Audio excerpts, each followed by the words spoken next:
Call the meeting to order, please. Marnie, would you call the roll, please? Councilmember Mark Gregg. Here. Councilmember Elizabeth Jolin. Here. Councilmember Henry Rosenthal. Yes. Vice Mayor Sharon Mahoney. Here. And Mayor Buddy Pinder. Here. We have a quorum. All right, AJ, I've asked AJ to lead us in the pledge. To the flag of the United States of America and to the republic for which it stands, one nation, under God, indivisible, with liberty and justice for all.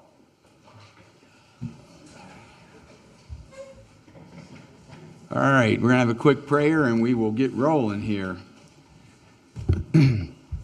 Lord, thank you for this awesome day that you have made today. Let us rejoice and be glad in it. And we ask that you would lead and guide and direct each and every one of us through this budget process meeting this evening, this budget hearing. We ask your blessing upon all that are here, all that are, if they are watching from home or Zoom or whatever. We just thank you for all the beauty here, for the beautiful, the rain we've been getting, and just all the natural, the nature and the wonder here in Islamorada. Just thank you, and we ask blessings over all those that are here, and we ask this in your name. Amen. Amen. Okay, Council, how about deletions or emergency additions? Anybody have any? Oh, actually, I do have a question. I don't know if this is an emergency addition or not, but I'd like to throw it out there. Does this group have any interest in weighing in on the public's issue that the county will be deciding on? Because if we have an interest, then we should do that sooner than later. Okay, what public, can you explain us? Publix, Oh, yes. Publix in Tavernier. Right, I know, it's, I think a lot of people I know are really concerned about the impact on Islamorada, and I wondered if this body has an interest in putting forth an opinion. I'm happy to discuss it, as long as it's okay to discuss it at a budget hearing. Yeah, I don't know. I don't know. Or it's time sensitive because I think that the meeting is on the 11th. Is that right? The county meeting is on the 11th, and our next meeting is The 10th. the So, 10th. You know. I think it'd be better to talk about it on the 10th, at a normal council meeting, because this is a budget hearing. Mark's got a point. Well, I mean, it's the county. I mean, we can weigh in however Yeah. we want, but, you know, I mean, it's just as a statement. I would say that I would like the public to be aware and have an opportunity to speak on it, if that's what the council, because you're right, this is a kind of a not just a village-wide, but it impacts a lot of people on both sides of the Tavernier Creek Bridge, and folks may want to say their piece about it, pro or con, and if we put it on the agenda for Tuesday, at least give some people a little time to rev up, but if you want to have a few words amongst ourselves tonight, I can do both. I'm happy with both. I mean, if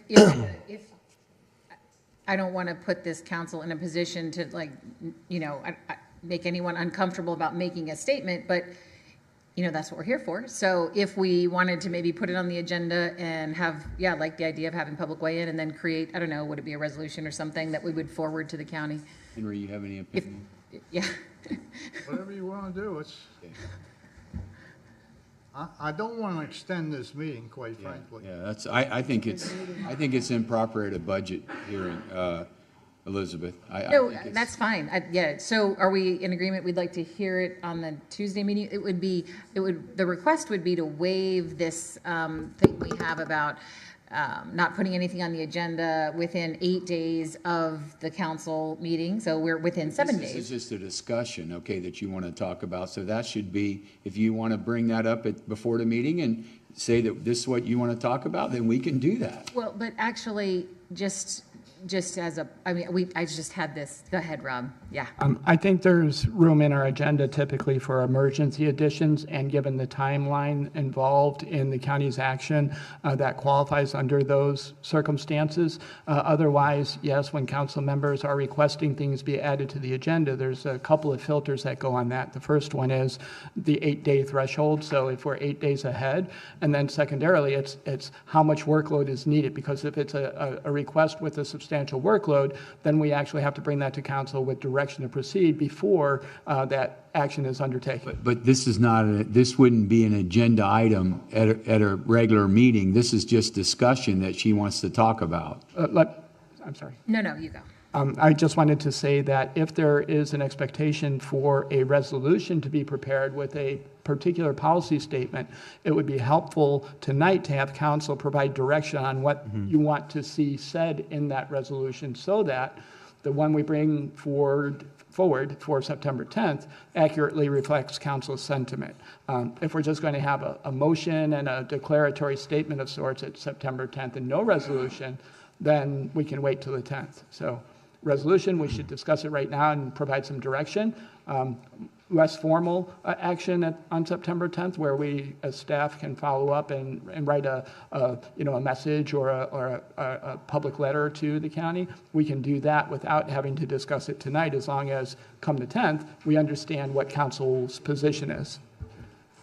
So can I reprocess that by saying we can have a brief discussion about it tonight, and if it's the will of the council to consider a resolution next Tuesday, that would then give you adequate time to gin up a resolution, pro or con, or whatever we're going to say? Correct. Okay. I've forgotten about our emergency exception there, so with that being the case, I'm happy to discuss it tonight. Okay. Vice Mayor, you want to chime? You're okay? All right.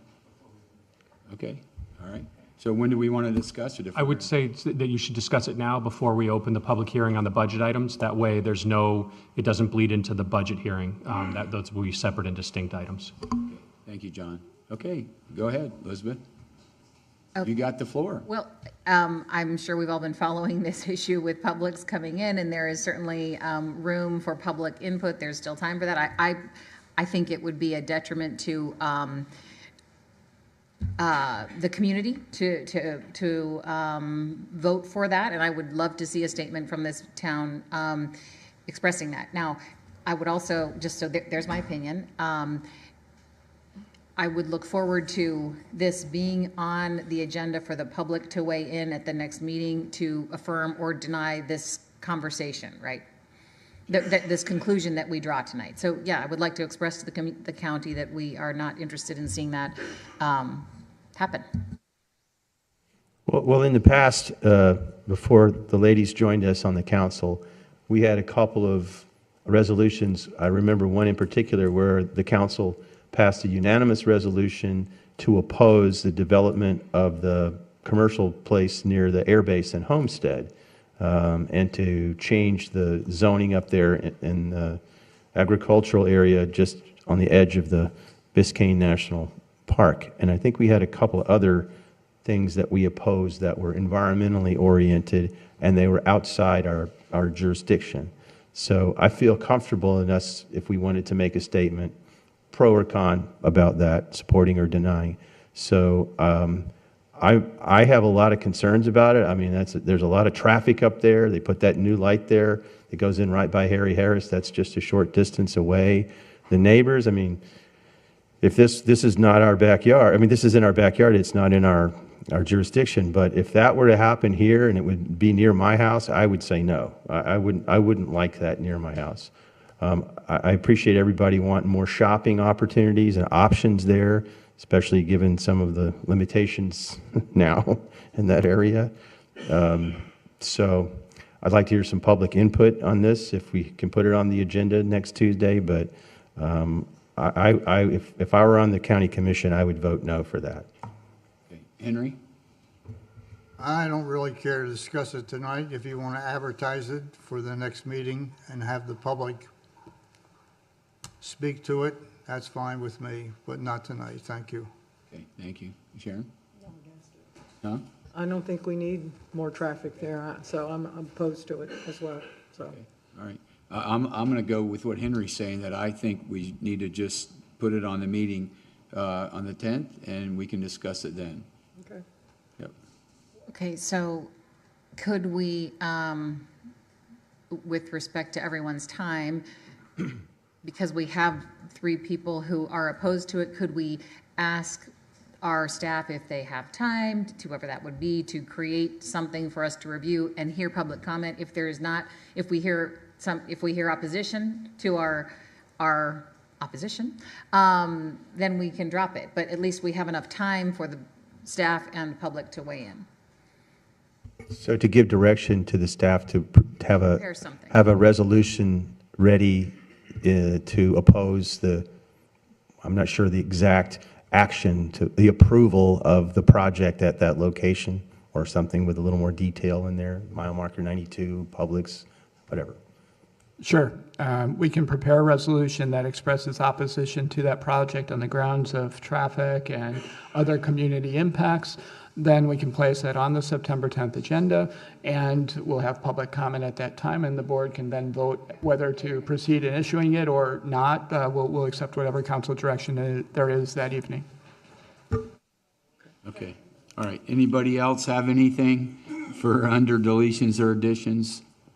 I just want to speak to public comment. I'm just going to leave it up to you Okay. to, if you feel it's necessary throughout the meeting. It's your baby, okay? Okay. All right. All right. All right. Henry, if there's something you want to bring it up to me. Yeah. No, I don't have anything in particular, Okay, all right. but we just went through a meeting where public comment was activated in the middle of the meeting to satisfy the situation. Okay. Assuming we will not have the situation tonight, we don't have to address it. But if we do, I'm going to leave it up to you to make the call, okay? You got it, young You got man. it. Okay. Okay. So there is no reports or presentations or announcements scheduled, so that brings up public comment. Marnie, do we have any public comment? Somebody signed up for public comment tonight? Yes, we do. Joe Zimak, followed by Jill Zimaborski. Okay. Well, good evening, I'm back. Now, I want you to know there's nothing personal in what I'm going to say. It's only about business, and we are a business. Please remember that. By the way, thank you, Manager Cole, for your weekly or monthly update and your reference to go back to 2.65 millage versus the 3. Why not? I asked you to implement the Toyota way, asking 5 whys in budget requirements. Our new finance director must understand the 5 whys. If you haven't, then there's a book over in the library called The Toyota Way on how to run a billion-dollar worldwide organization with 5 whys. I ask you to take a look at it and maybe instruct the committee on how to do it. Basically, if you don't see it, go to YouTube. It's all on there too. I'm sure the finance director will help you all. Also, I'd like to have you look at zero-based budgeting. You've heard me say this before. The finance director, do you know what zero-based budgeting is? Okay. Why are we doing the budget 10% more than last year? Go back to zero-based budgeting. You may have to justify what you want to spend, not the same as last year. Look at zero-based budgeting where each department starts with 0 and must determine and understand the value, keyword, value of why whys of the budget request. Remember, this is nothing personal, just business. Okay, Island Route of Village Vehicles, part of budget. I have here some photos, which I'll pass out for record. I took last night. Please take them. Somebody's got to pay for those vehicles. There are 14 of them parked out there. 4 new Chevy CK1500s and 10 Ford F-150s. Who manages the use of those 14 vehicles? Who are they assigned to and why? What's the business usage of those vehicles each day? Is there a vehicle sign-out sheet and accountability of the usage? Who provides the gas and the credit card to fuel them? We have 70 employees in the village, give or take, and 14 vehicles. That's 4 people per vehicle. I don't understand that. Lastly, please do not consider this time the replacement of the ICE vehicles or internal combustion vehicles with hybrid electric. I passed out to the village manager that basically there's a fire hazard way we have designed and way they are existing in our current level of technology on hybrid and electric vehicles. In the last 100,000 vehicles that have been looked at, either hybrid or EV, been 25 fires with EVs, 1,530 fires per vehicle with gasoline power, 3,475 vehicles that are hybrid. Now, the fire department's not here, but if you don't know, it takes 10,000 gallons of water to put out a hybrid or electric vehicle fire. This technology is not ready for prime time here in Islamorada. I passed out to our village manager 2 magazines, one on electric vehicles written in English, the other on what's going on with fires. Also a couple of pictures there I printed from there showing the fires that occur if you don't manage those vehicles, don't keep them separated, and don't do it right. So we're not quite ready for that. Prime time is not ready for EVs. Thank you. Thank you, Joe. Jill? Thank you. Jill Zimaborski, Plantation Key. I watched the Key Largo Wastewater Treatment District meeting, and it is deeply concerning. Every holiday weekend, or so it seems, Islamorada's flow causes breaks in a sewer pipe around mile marker 92. And the general manager of the Key Largo Wastewater District referred to it as the 8th time that pipe has broken in that place, and I understand today he talked about it being the 9th time. Regardless, it's 9 times too many. And the problem is they believe that Islamorada does not operate its wastewater properly, that we operate it like an on-off circuit breaker box, because that's easy. It's a flip of a switch.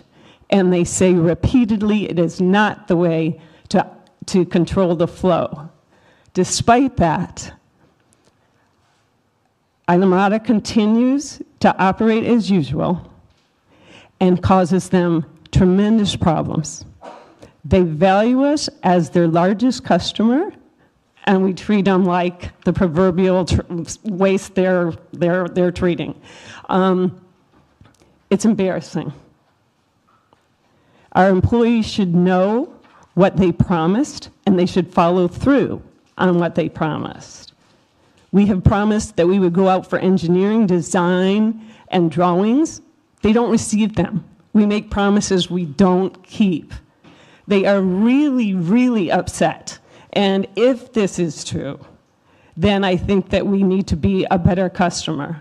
I mean, it's mortifying to hear 2 hours of meeting basically lambasting Islamorada because our wastewater department is incompetent.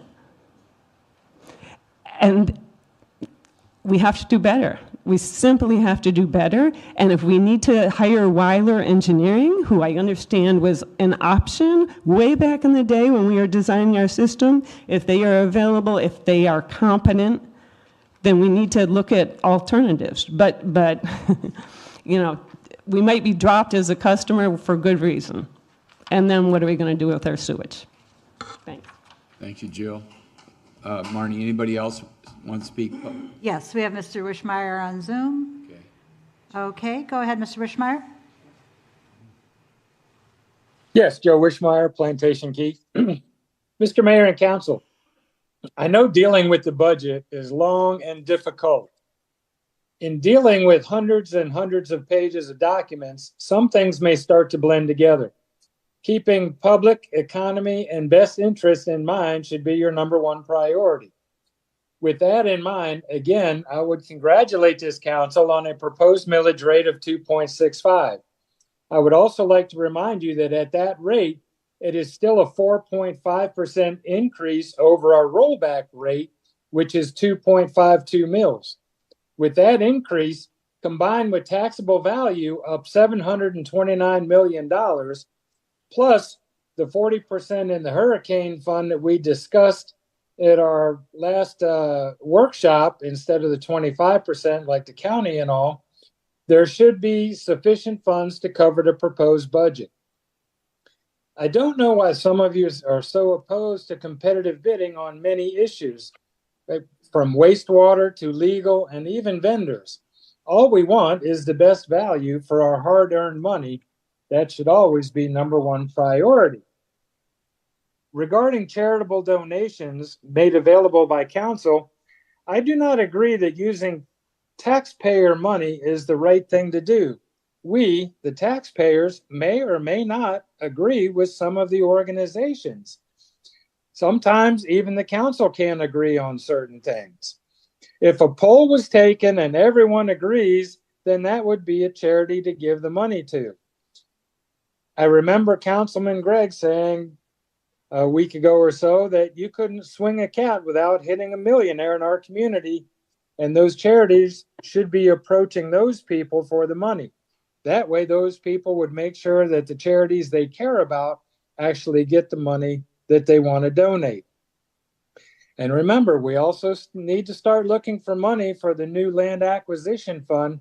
This would be a good start. Thank you very much. Okay, Marnie, anybody else? No, sir, that's it. Okay, public comment is now closed. All right, Rob, I believe you're up, so we can, we want to go ahead and do this thing here. I just would like to say something when we start this. I have to listen to what he just said, because I've had people call me, and after we do this, this has all been done, but to me, I don't think that this is our position. I believe that the taxpayer should have a right to give the money to the 501c3 that they choose themselves, instead of us giving the money away for them, okay? Unless there's a bunch of people that come forward that would like to say, we want the village to continue this, I don't think this is, I know we already made the promise, but I don't think it should be us. I think we should let the taxpayers do it. And he had a great idea there just a minute ago about, that's money that could be going into the mitigation fund for planting trees or whatever. All right? Mark, did you have any comment about that? I'm just saying, you've been talking about trees and stuff, and I'm saying every little bit helps. So I'm only 1 of 5, so that's just my personal opinion, okay? And if anybody else want to say anything before we get on this, Vice Mayor? I think the council as a whole should maybe decide where to take this in the future. Okay. I agree with you. I don't think it's our position to decide. We all have different feelings on things, different charities. I myself run a charity, and I've never asked for the village to fund us at all, yet we've taken care of the village animals for years. So I think it's a personal decision who you want to donate your money to, and I don't think 5 people who are put here for not to decide on charities for other reasons should have a say. So that's just my opinion. So, Henry? I agree with what you just said. I think we make the decision for us right now and not deal with the future with the next council. They can do whatever they want, but I'm in agreement there, and that should carry the evening. Okay. Mark? I can count to 3, but I still have a right to speak. I'm looking at the sheet that we're looking at. If y'all want to see it, maybe it's on the table over there. This is the results of our voting on this, and the total that we're to give out is $62,000. And that's a lot of money. You could almost buy a nice car with that. But when you look at the top 3 or 4, the community ministry at the First Baptist Church, the Good Health Clinic, and iCare, and then the Florida Keys Children's Shelter, and then there's Keys AHEC. These, and the Healthy Start, these are programs that affects people's survival, their life. These are really base services to help people get through life. And if this community of millionaires that's worth, how much are we worth in our assessment? $6.5 billion. We can't shell out $62,000 for people in need at the bottom of the economic ladder. Shame on us. Shame on us. Mark, I personally give money to the Baptist Church because I think it's a great thing. But is it, maybe some of our residents that we represent feel like it should be going to a different 501c3. Well, that's why we're here. They feel that way, but we look at things from this is a different perspective. When they're looking this way, That's one thing. But when we're looking out here, and I mean this literally as well as figuratively, we're looking at the effects on the whole community. That $62,000 will go a long way to relieve suffering and problems for a whole lot of people that really, really, really need it.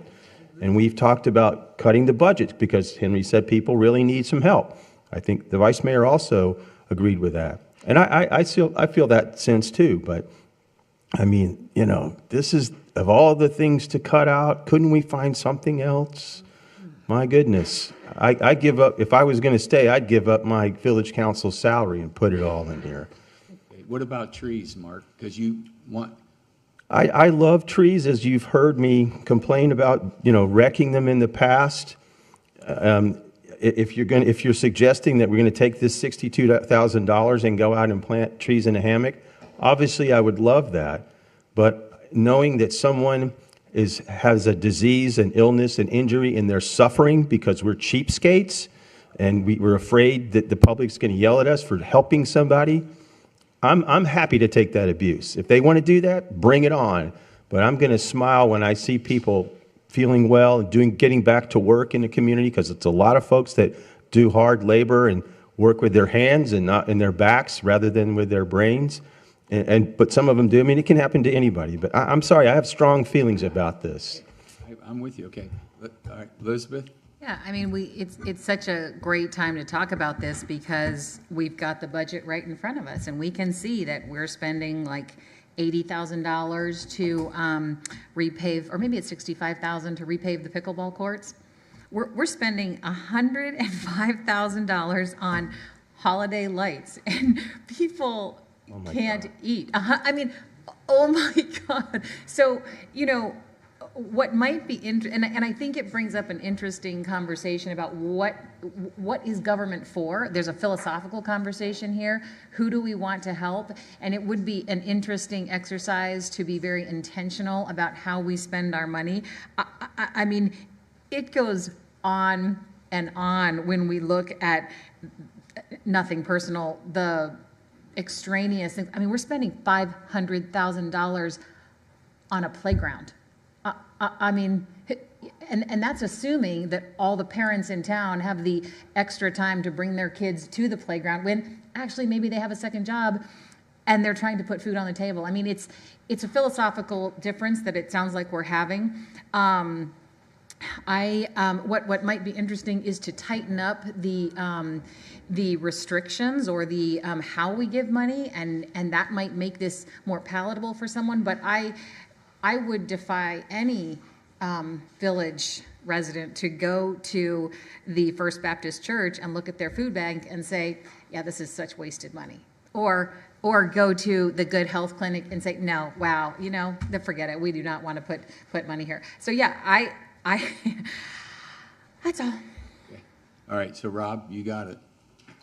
Just to confirm, what I'm hearing is a consensus from council, 3 of 5, indicating that we should remove the charitable contribution portion of the budget when we come back for the next budget hearing. If that's...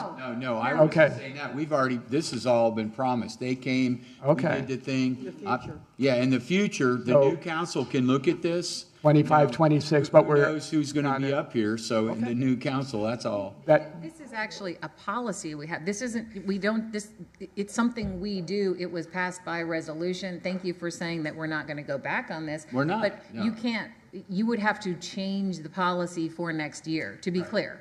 Are we in agreement? Well, shouldn't the next council make that decision? I mean, we 100%. shouldn't handcuff them here. That's not right. I wouldn't like that. Wouldn't either. No one would. That's what I said. All right, okay. You know, I've been in the habit on a couple of occasions to give startup money to a couple of organizations. One was iCare, if I remember correctly, and I gave them $50,000. There was another organization that I proposed $50,000. AHAS, the dental van. Okay, right. And these are all healthcare organizations. But somewhere along the line, they have to grab the problem themselves. I mean, that's just the way I feel. I mean, I won't get into it now, but we're $2 million short of the budget right now. and there's all kinds of ways to cut it. I would want to give you a compliment, or lady that's handling the finances. The way you wrote, Lisa, the way you want it, way you wrote it up, you deserve a compliment. Believe me. So, to me, I think it should be dealt with now. If we're going to impose something on the next council, I think we should impose it on ourselves. And if you made promises or whatever it is, we can't keep those promises. We just can't do that. There's a lot of stuff in that budget that we cannot do. So, I mean, if you want to pass it, I guess you're going to be without my vote, because I just filled out the paperwork. Do not fund for everybody. I'm not happy about doing that, but that was me, one clean sweep. I think it was $161,000 total. And we need all those hundreds of thousands of dollars to make this budget work. We got $25,000 in the budget and $27 million in deficit. That's not the way you deal with a budget.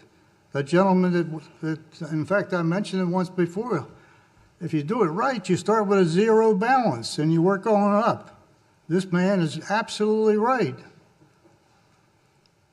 Every budget that I've been involved with, I said, what have you cut?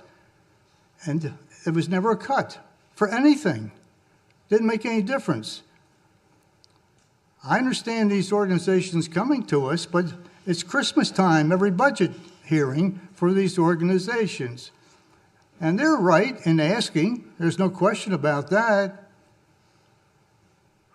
But I've said my piece. I hope it carries through the rest of the evening. So that's it. I think we should make the decision now. If you're going to budget and give them the money, do it now. And if you don't want to, withhold it now. And don't put it on the next group coming in here in a few weeks. All right, thank you, Henry. Rob? Madam Mayor, thank you. I apologize for getting the quorum wrong, or the vote wrong there. But in any case, we will be presenting on the charitable giving results here momentarily. Before we get there, just want to remind everybody, we've had 3 budget workshops leading up to today. We had them on August 21st, 2nd, and 3rd. Council provided direction to return with a budget that hit a millage rate of 2.65.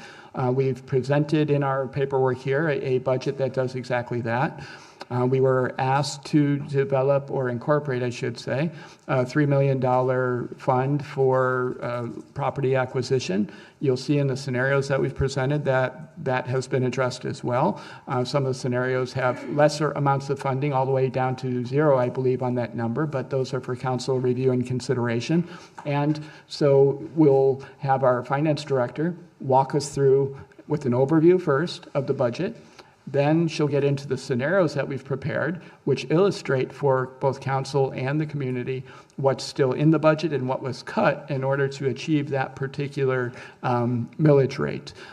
Before we get to the budget presentation, I'll invite Stephanie Rodriguez up, and she'll go over the charitable giving summary. And I'd also like to credit Stephanie and Lisa for their exceptional work in preparing the budget presentation and just the general format and content of what Councilman Rosenthal was commenting on a little while ago. That was a team effort, and everyone involved, both in finance and the manager's office, that helped to make that happen. I have a great sense of appreciation for, and our staff as well, for putting in the time and effort to really think about their budget and help us in a period that we're transitioning from an older way of doing budgeting to improved ways of doing it. We haven't reached our destination yet. We're still in transition to a better approach to municipal budgeting, but we've made significant strides nonetheless in a very short amount of time. So kudos to all of our staff, the individuals who worked on this presentation, and again, all of our department heads who are trying to row in the same direction on this topic. And with that having been said, Stephanie, if you could cover the charitable contribution summary, that would be great. And then we'll lead right into Lisa after that, where you can do your overview and presentation. Thank you. Sure. Hello, Council. what you have in front of you is an aggregate summary of all the presentations you heard at the third budget workshop on August 23rd. Based on the recommended award amount tiers that we established, those are the column that's second to your left, or second to your right rather, is the award amounts that we are recommending. This is open to council discretion. I'd like to point to Keys AHEC, as there is a question as to whether or not funds, per the resolution, there is a question as to whether or not funds can be used for salaries directly, and it has to be with written approval from council. And we had a quorum that said that they do not wish to use those funds for salaries, and since AHEC has only requested those funds for salaries, they would not be receiving any funding based on the recommendations that we have. Okay, so what, do we need to give you some guidance on that, Stephanie? Yes. On any of the amounts. So if you want to change any of the amounts, that's an open conversation. The Keys AHEC, I just wanted to highlight, as I mentioned before, because of that salary disclaimer. But all of these are open to your all's To make this process as open and transparent as possible so that prospective recipients of this funding would be aware of how we were structuring our approach to it this year, we broke it out into the top 33%, middle 33%, and bottom 33%. In the top 33%, the maximum award that we circulated on our scoring sheets was going to be $10,000, and if a particular entity that scored in the top 1/3 requested less than the amount that was appropriate for that category, they would receive their requested amount, not the upper end limit. So that's why you'll see, for instance, a $2,500 allocation for Keys Children's Shelter in the top 33% because they requested $2,500. And then on down the line to the bottom, where the maximum for the bottom 33% was $3,000, I believe, and the middle was $5,000. So unless council has given reconsideration to the formula that we use to come up with these, staff recommendation would be to stick to the formula because that's the level playing field that we established from the beginning. But again, as Stephanie highlighted, it's up to you ultimately to What do we need to decide. do with the AHAC? Because that's the dental van that goes for the kids that can't get, can't afford dental care. Well, with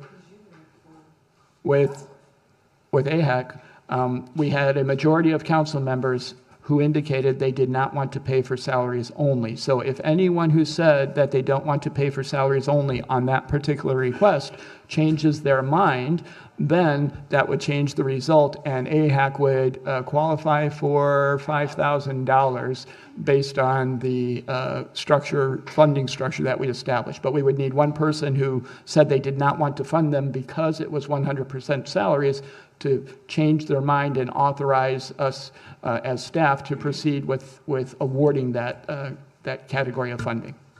I'll change my mind on that one. Go ahead, Elizabeth. Yeah, I'll change my mind on that. Me too.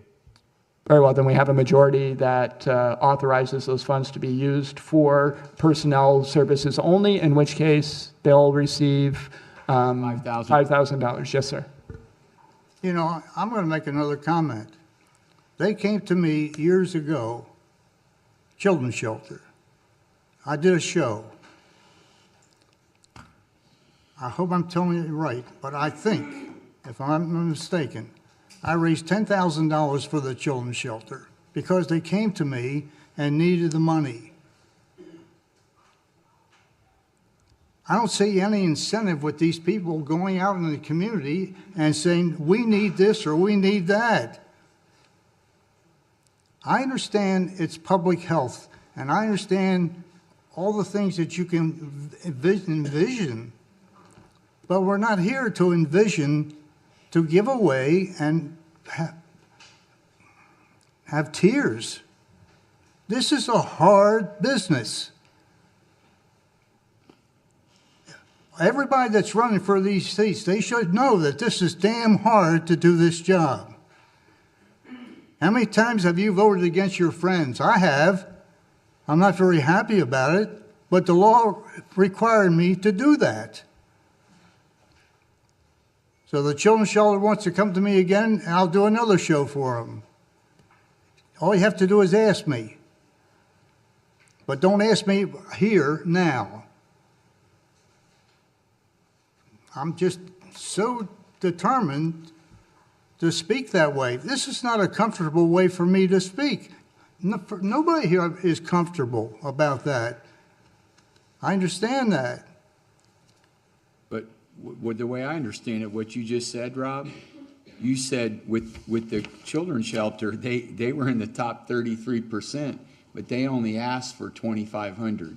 So they're getting their 25, but they could have got 10,000 if they would have asked. If they'd asked for more, they would have got it because they were in the top 33%. Am I right? Is that how? Yes, you're correct. Okay. All right. Okay. Okay. I just want to say one word: compassion. Right. Compassion. Yeah. Okay, so with council direction, based on the change to Keys AHEC, the total award changes from 62,000 to 67,000. All right. Okay. Thank you. Okay. Thank you, Ms. Rodriguez. Okay. All righty. We good, Rob, with that? Yes, sir. We're on to Lisa for her budget presentation. Thank you. Thank you. Good evening, everyone. Welcome to our first budget hearing regarding the tentative budget and proposed millage rate. Today's hearing will require that two resolutions be approved: the millage rate for 24-25 and the tentative budget for 24-25. The millage rate scenario requested by council is at 2.65. Please keep in mind that the rollback rate is 2.5297. We are showing two rates which include the requested council millage of 2.65, and if approved by council, this represents a 4.76% increase to the rollback rate. A 2.8 millage rate, which is middle ground between the tentative 3 and the requested 2.65. If approved by council, this represents a 10.69% increase to the rollback rate. Please keep in mind as we review the budget some of the key drivers for this year's budget. In addition to the capital projects we will introduce our SAFER grant expired this year. This included the salaries for 6 firefighters, and as a result, we're taking on the personnel costs for these firefighters from here forward. The CBA agreement has not been reached yet, so this will affect our unassigned fund balance once that's approved. And then also there is a 5% COLA included for all village employees. And then in addition, the council had requested a $3 million land acquisition fund for consideration, so that will affect both discretionary funds and general fund dollars. And then it also means that, other needed projects will go on the back burner for this year. So I just wanted you to keep those things in mind as we get started. Okay, Lisa, can I ask a question about Sure. that? Because I don't believe we voted on it. I know we talked about it, but I don't believe that we voted to put this on. Am I right or wrong? I didn't vote for it. I didn't vote for it. Which particular thing? $3 The million. the $3 million for land acquisitions. Okay, well, yeah, that's what I'm saying, Henry. I mean, I don't believe we. It's crazy to start it up there. And so they pulled $1.5 million from the general fund, and they pulled $15.5 million out of discretionary sales tax, surtax. Mm-hmm. I know we had a lively discussion about it, but I thought the conclusion was a consensus that we would put it on there. Not for that amount of money, I don't think. That was what you wanted, and I know you wanted it, but to me, that's ridiculous to start something up at so high that it affects everybody's department, it affects everything why can't we start it at something a little more reasonable? I mean. Well, I appreciate your point to that. I would say, from my perspective, it's reasonable from my perspective because we have neglected to do something that we were obligated to do for many years, which is to acquire environmentally sensitive lands and other kinds of lands. And we have a lot of money that could be used for that. So you could say we're taking some money from prior years that was saved and adding it to some from this budget. So you're taking money because something wasn't done years ago, we're going to take it all at once, which to me is crazy. I mean, you're looking at what it affects. It affects a lot. We bought the Glen property, 90 acres, man. It's not like we're not to me, I thought I called Barbara Powell with the state of Florida, works with Meredith Ivy with the Department of Commerce, and she said, man, you guys got more green space, you're acquiring more, and talked to her about this, and I believe you talked to her as well, Mark. Well, I would just remind us, unless this is something that I dreamt about that didn't happen, but when we had our conversation, when I had my conversation with you all, when we purchased the church property, we discussed the idea that we have other property that is sitting idle, in particular, the Machado lots, 4 of them, and the Island Silver and Spice. And I wouldn't go so far as to say we had a firm agreement that we were going to sell those, but we had a very clear discussion that we needed to do something. Either we do a project with those or we liquidate them, because if we're not going to use them, that's taxpayer money sitting idle, and that's not right. So to me, I was surprised we didn't have some suggestion about us selling something and then a projection of that as an income, a revenue source that would offset some of this. And maybe some of that could go towards the $3 million that we're talking about here. But, you know, if you look at how we purchased the church property, you know, that was not budgeted. It came up fast and hot and fast. But we found a way because we elevated that to a high priority. And we have discussed on this council for years, both before the ladies joined and after, that we have, we want to protect the environment. We voted several times to do things that were environmentally, like the Glenn property in particular and some others. And then we've identified in our budget and in our comp plan that we have an obligation to acquire these things, to retire development rights, to protect the taxpayers from enormous expenses down the road if we get stuck, as they're going to keep going up in value. So to me, it's... I have an issue, Mark. I'm not cutting you off, but I just want to throw this in. To pay a piece of property, what Elizabeth's talking about, that property is $2.5 million over appraised value. Okay, I don't think the state, if the Florida Forever, they don't pay. Well, I don't want to discuss specifics about a property we may acquire. A lot of negotiations are confidential, but I would say that just as a principle that 5 years from now, 10 years from now, if we acquire that property, I think that whatever the price may be above or below appraisal, those who come behind us will thank us profusely for saving such a beautiful, valuable, it's got multiple habitat types, it's a turtle nesting beach. I mean, it is a really... Unbuildable. Yes, well, you say that, but I have seen good lawyers with enough money and power and pressure and the right connections can take a piece of unbuildable property and build on it. You might recall a couple, 3 years ago, this was the most outrageous thing I've seen in land use in my whole life. Up by the university, or up by the zoo, there was a huge piece of property. I would say, I'm going to use a rough number, 250 acres or so of the last vestige of rock pineland forest that was in South Dade. It was part of the original pineland that was there. It was near the zoo. It had been donated. They found some quirk or something in the donation agreement. There's a Walmart there today. And it has certain species on there that only exist in a rock pineland environment. They're not extinct, but they're closer to it than they were before that. So I was shocked that got through. And there are things that can be done. That can happen right here in our backyard. You know, it's getting more and more valuable to the properties here every day, more desirable. So I don't think it's a bad investment in the future. I appreciate your not agreeing with that. I don't have a problem with you disagreeing with me. That's fine. But I think that thinking about this down the road in the light of, I mean, the average or the median house here is $1,300,000. I mean, holy smokes, that's a load of money.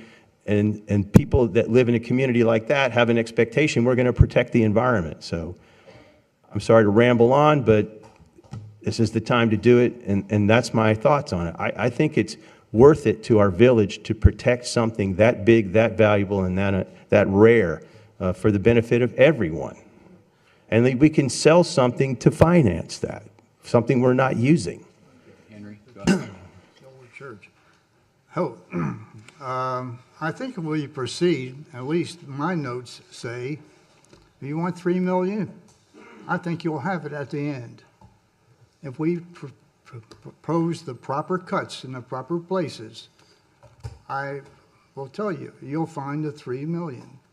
So to debate the situation right here and now is opening the door, but Got to do it soon. got to do it soon. But by the time this evening is over, I think we'll find the 3 million. And if you want to use it that way, it's up to you.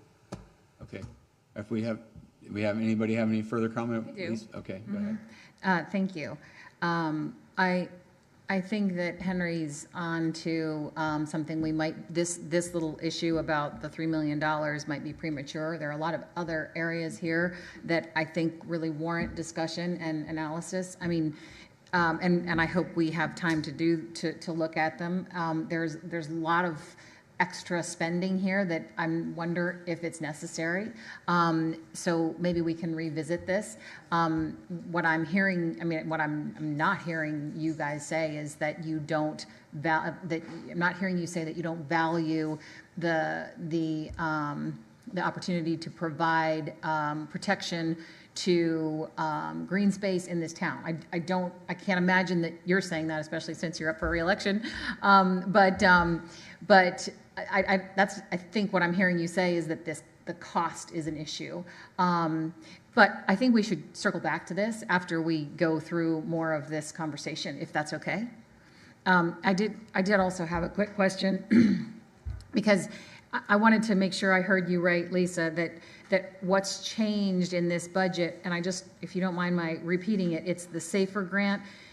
That was the first thing I think you said. The SAFER grant covered 6 firemen. We don't have that. Now we're taking on 6 new employees and like full-time employees. So that's one of them. That's correct. You said that the collective bargaining agreement with the firemen is not been completed, and we don't know when that's going to be completed. So we have to think about that entire amount of money coming into our budget at some point, or that Yes. the additional amount. And then did you mention the staff COLA? That is Yes, part of did this, mention. which we haven't really discussed that either, and benefits and that sort of thing. Did you say anything else?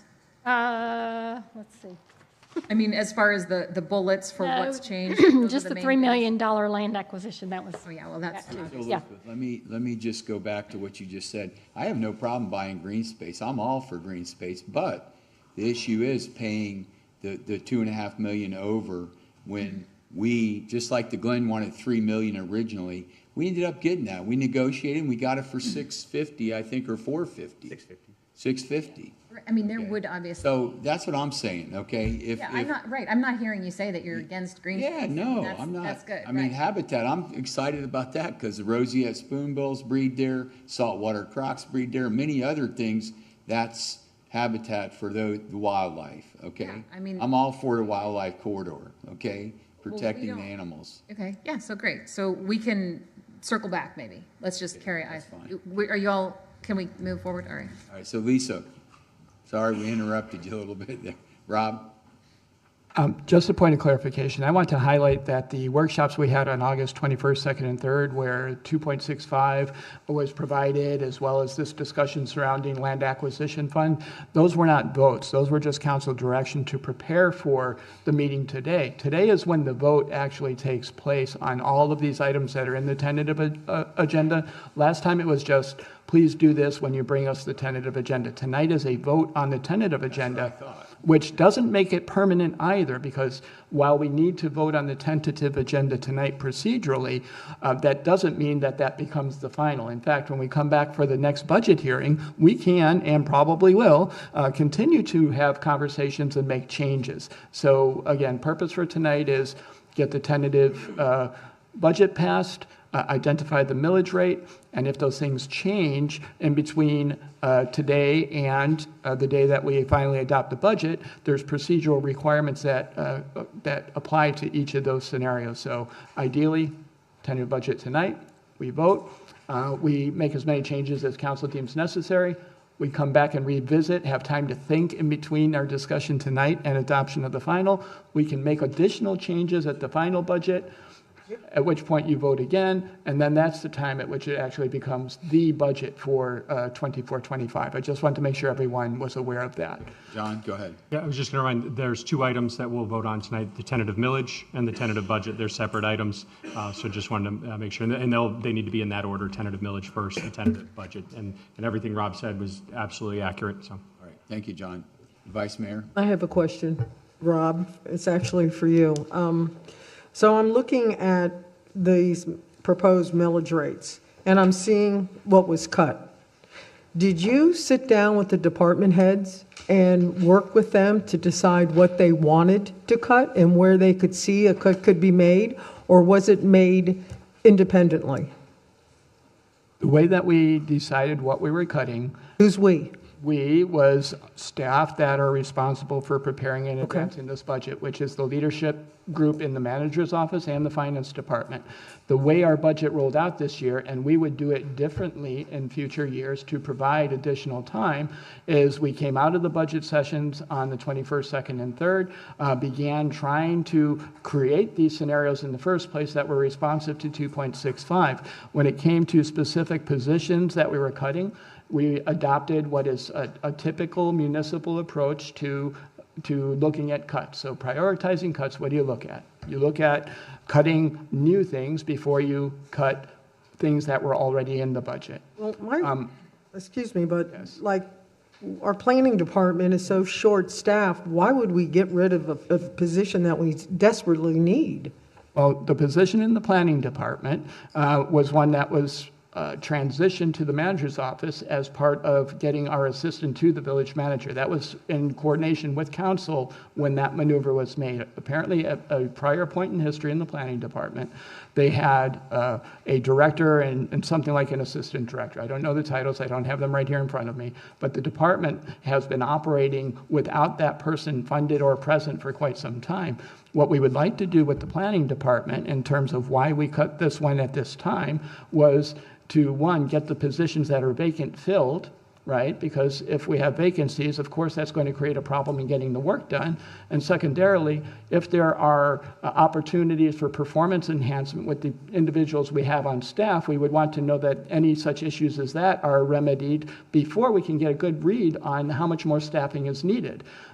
Because to throw a new person at a vacancy is not solving the real problem, and to add a person, if we're working with existing personnel to improve the effectiveness and efficiency of the department, that also isn't the solution to that problem. So what we're looking and asking our staff to do is to address those two key elements before we actually decide to add another person. So we're thinking of that entire landscape as we're trying to meet council's target of 2.65. If we're at 3, it would be a different conversation because we wouldn't have any of these cuts.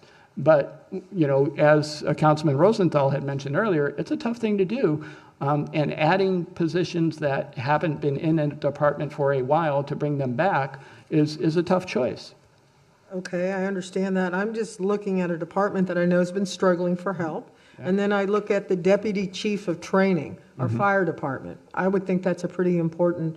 I just want to make sure that these cuts, you worked hand in hand with the department heads, and that this is, if they have a choice where they want to cut, this is where it would be. That's all. Because this is supposed to be a team, and I want to make sure that it's functioned like a team. Well, what happens in part is before we even get to cutting, we asked our department heads to make written arguments for the positions that they needed and any other changes to their budget. So from a teamwork perspective, it's incumbent upon them to make the strongest arguments they can in advance, because we cautioned all of our department heads that as this budget process continued to mature, that any of them that didn't have arguments presented that would withstand the need to be able to cut would likely end up hitting the cutting floor. So that instruction was provided in advance to department heads.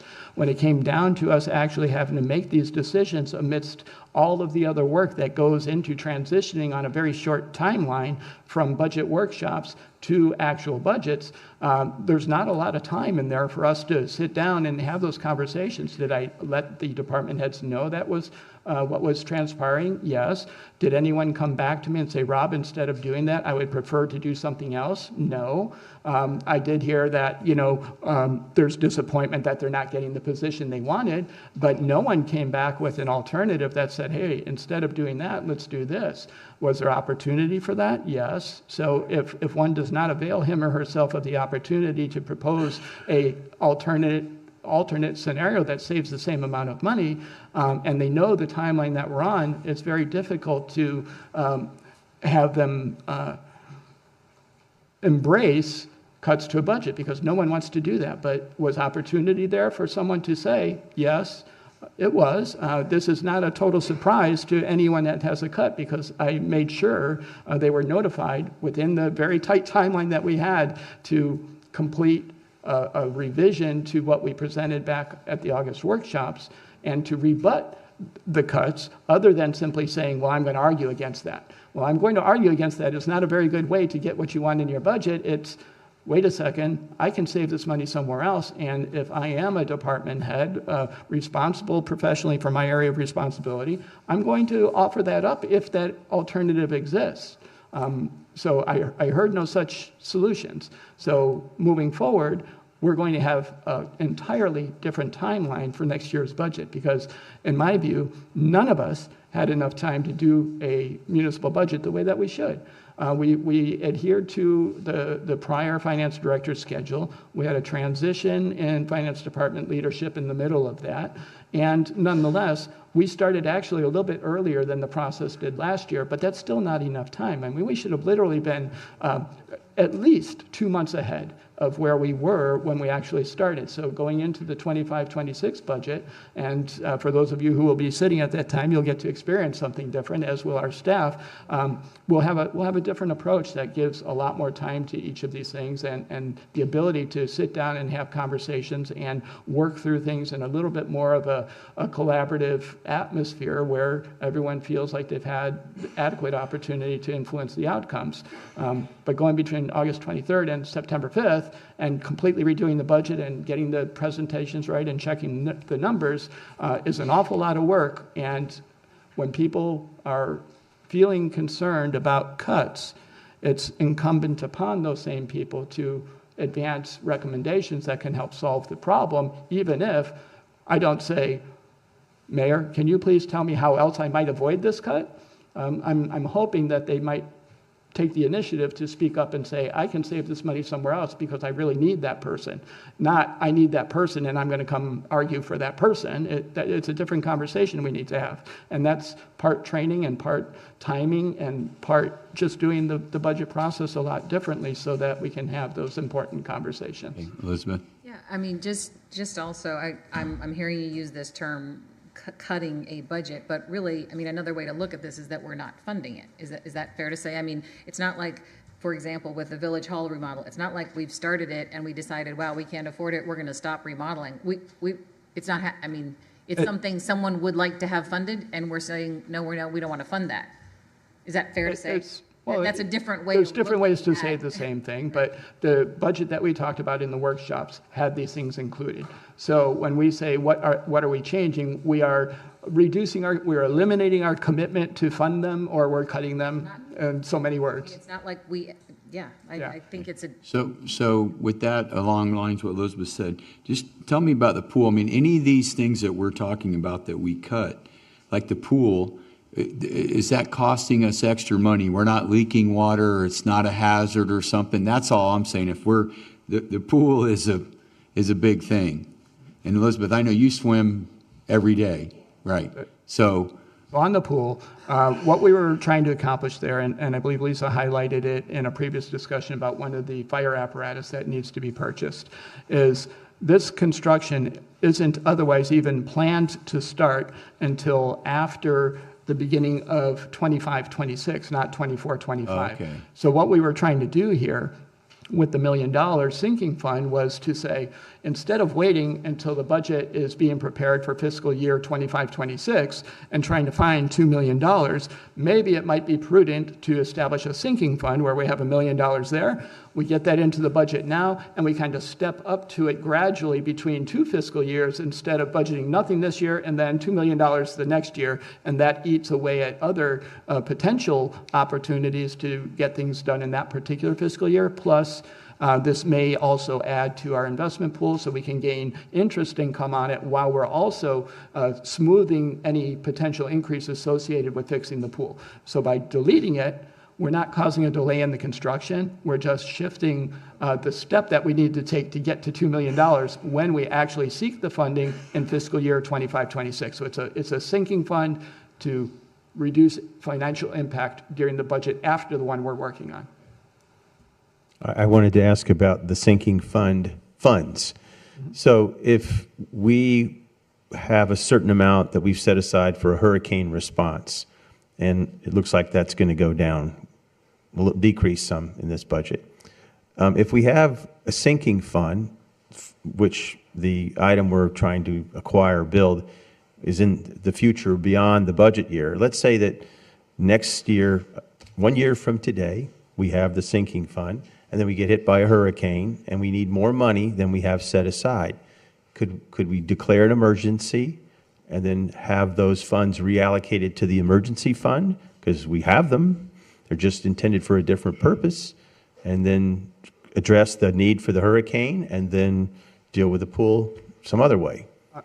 Under emergency circumstances, we can reallocate funding. There's procedures that we'd have to adhere to be able to do that. But let's say just in the case of, let's say, a $1 million pool sinking fund, if that money were there and we blew through all of our hurricane reserves and it was an emergency that we find money somewhere, what we would begin doing at that point is we would look at the sinking fund first because it's not actually funding something immediately. The next thing we would do would probably be looking at capital projects that haven't started yet but have appropriations for them, and we would put a pause on those appropriations and suck the money out of there as well, depending on how much we needed. So yeah, in an emergency scenario, your budget is fluid and your intent is to enhance and protect public safety and make sure that the activities that we need to have funded to get back online and reduce the impacts of that weather event are number one priority. Capital projects, sinking funds, all the rest get swept if needed to support that effort. But that's also why we have such a large hurricane reserve to hopefully avoid needing to do things like that. Exactly. We've had a very strong balance sheet for years, but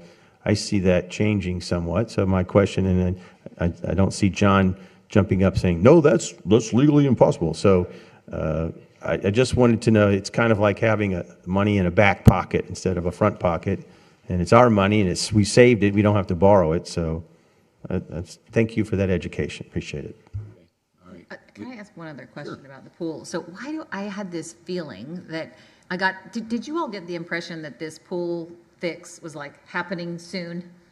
Or is it just me? Because I go there. It's happening soon. I mean, I thought it had a problem that was more urgent. Urgent need of it's leaking. It's got, but were we wrong? I mean, there's a contract in place and a contractor is working on developing the specs and plans that we need to send out to bid. And Maria, if you're here, if you want to step up and speak a little bit about what the status and the project timeline is for that. By the way, you all know she's a bionic woman now. She has got a new knee, but she's walking really good. Bionic, yes. 4 months. Hi, everyone. Right now, what we're planning on budgeting in the 24-25 budget is funding right now for, well, let me step back. We have funding right now in the budget, and we're working with our engineers on the scope of work and the whole design and engineering of resurfacing of the pool. And then also with that project, we're looking at our locker room facility. We're looking at upgrading the facilities. And also along with that project is a lifeguard first aid station. So this fiscal year, what the plan is to continue working on the engineering plans, also the scope of work, and then putting it out to bid. Okay. Once we put it out to bid, and then we'll know exactly what the funding looks like. So there's steps to it. Also, the plan is what's in this budget is having a leak detection service done. Once we do that, then we'll actually know what the extent of the leaks are and if there's any problems with the plumbing. So once that's complete, then we'll even have more knowledge about really what needs to be done. And we plan on doing that. I'm actually working on that now. So that will probably happen sometime October, November. So we'll have a little bit more knowledge about what needs to be done. So it's a process. And if we find out anything in the engineering analysis that suggests that we need to decouple that pool project and do the pool lining, for instance, on an expedited basis, we would come back to council and say, here's what we've learned, and our engineer is recommending that we not couple these improvements together and advance the pool by itself. I was speaking with Maria earlier today, and it sounds like, to do the work in the pool, which includes not only the lining, but some piping and pumps and other types of things, they're projecting that the pool would be down for about 3 to 4 months. So when that's tentatively scheduled would be in the fall of 2025, so October, November, December, January. And that tentatively is when the engineer is projecting that we'd be looking to perform all of the work under this project. But again, we can pivot if we need to based on the severity of the impacts of whatever they may find. But as they've instructed us now in their planning, the schedule that we've discussed is where we're at. I wanted to just ask about leaks. I don't know if this was my imagination or not, but I got the impression that it was leaking, and that was significant in some way. I don't know if we're running up a huge water bill or if there's something, but how are you aware, how do you assess how bad the leak is? How often we're filling the pool. Obviously, there's a lot of factors with that, evaporation, heat, everything. So along with the leak detection, at that point, if there's any leaks that maybe we can fix now to stop some of the water, then that's something that we can look into. I don't know the extent. That's part of the process. So we're hoping maybe that, if it's nothing major, that we can go ahead and fix those problems. But is the leak problem at a crisis level where, we're having to spend, okay, it's just kind of. No, it's through the. Okay. That's what I wanted to know. Okay. No, it's not that, to the extent that we need to do it right now. All right. Thank you, Maria. We got it. Council, anybody else have anything for Maria? Okay. All right, thanks for bringing that up, Elizabeth, because I thought there was some urgency. Yeah. Okay. All right, Lisa, sorry, we interrupt you again. Okay, so we'll start with our first slide here. What we're going to show you, a couple things here, is our updated financial, what's changed since the workshops. First of all, the hurricane reserve beginning balance, it decreased from 8.271,146 to 763,557. That reflects our actual audited financials. So that's on tab 2.5 if you want to look there. Also, we discussed the 40% amount of using that 40% for the hurricane reserve. What did we want to use it for? Just annual operating expenses, or did we want to include transfers? And so we elected to exclude the transfers, which drops it down just a little bit, not a whole lot, but we really didn't want to include the one-time expenditures. So that's what that one is. And then the fund balance reserve, the beginning decreased from 15,521 to 14,034, and that was to account for the purchase of Island Community Church building, which we just recently purchased. In addition, we had, there was a grant that we received, transfer to the transportation fund increased from $700,000 to $1.685208 to match our prior transfers. The landscape mitigation, we renamed that to the Habitat Restoration and Conservation Fund. And that fund also increased from $787.94 to $937.94. That reflects the removal of the Windley Key landscaping project funding, as it was determined at the last meeting, I believe, that we were not going to use those landscape mitigation funds. So also we added a $6,000 for server backups to our IT department, which is a needed expense. The next things, let's see, the Stewardship Act grant, we got that for the Lower Matacumbe Culvert project. It's $1.8 million. It actually might be a little bit higher than that now, Pete said. And then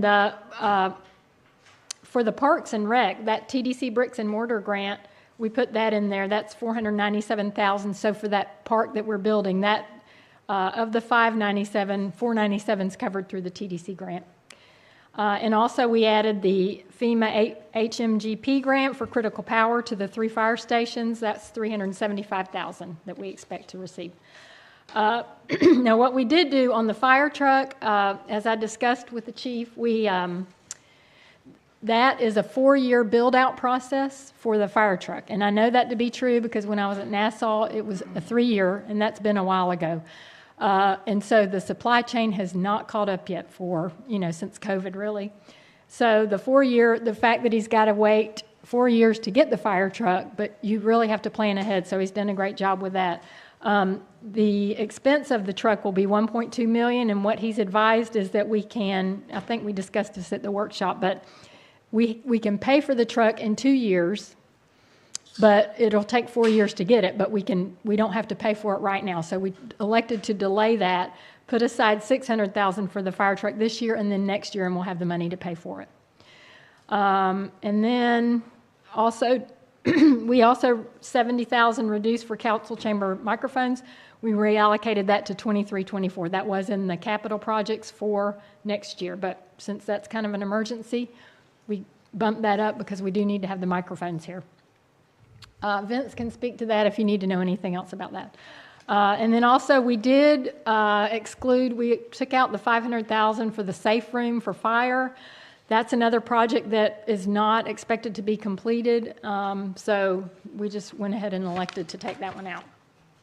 Can I interrupt with a question? Sure. Yes. With regard to the fire truck matter, is there an advantage to having a 2-year plan, the 2-year, is it better to have 2 than 4? Is there a savings on the price or something? Well, we have to pay in 2 years. We're required to pay. The contract requires it? Yes. Okay. And what the chief's done, he's agreed, he said they can get a contract to guarantee the pricing that will, by the time we pay for it, it still will be in effect so that we don't get a price increase. So that's...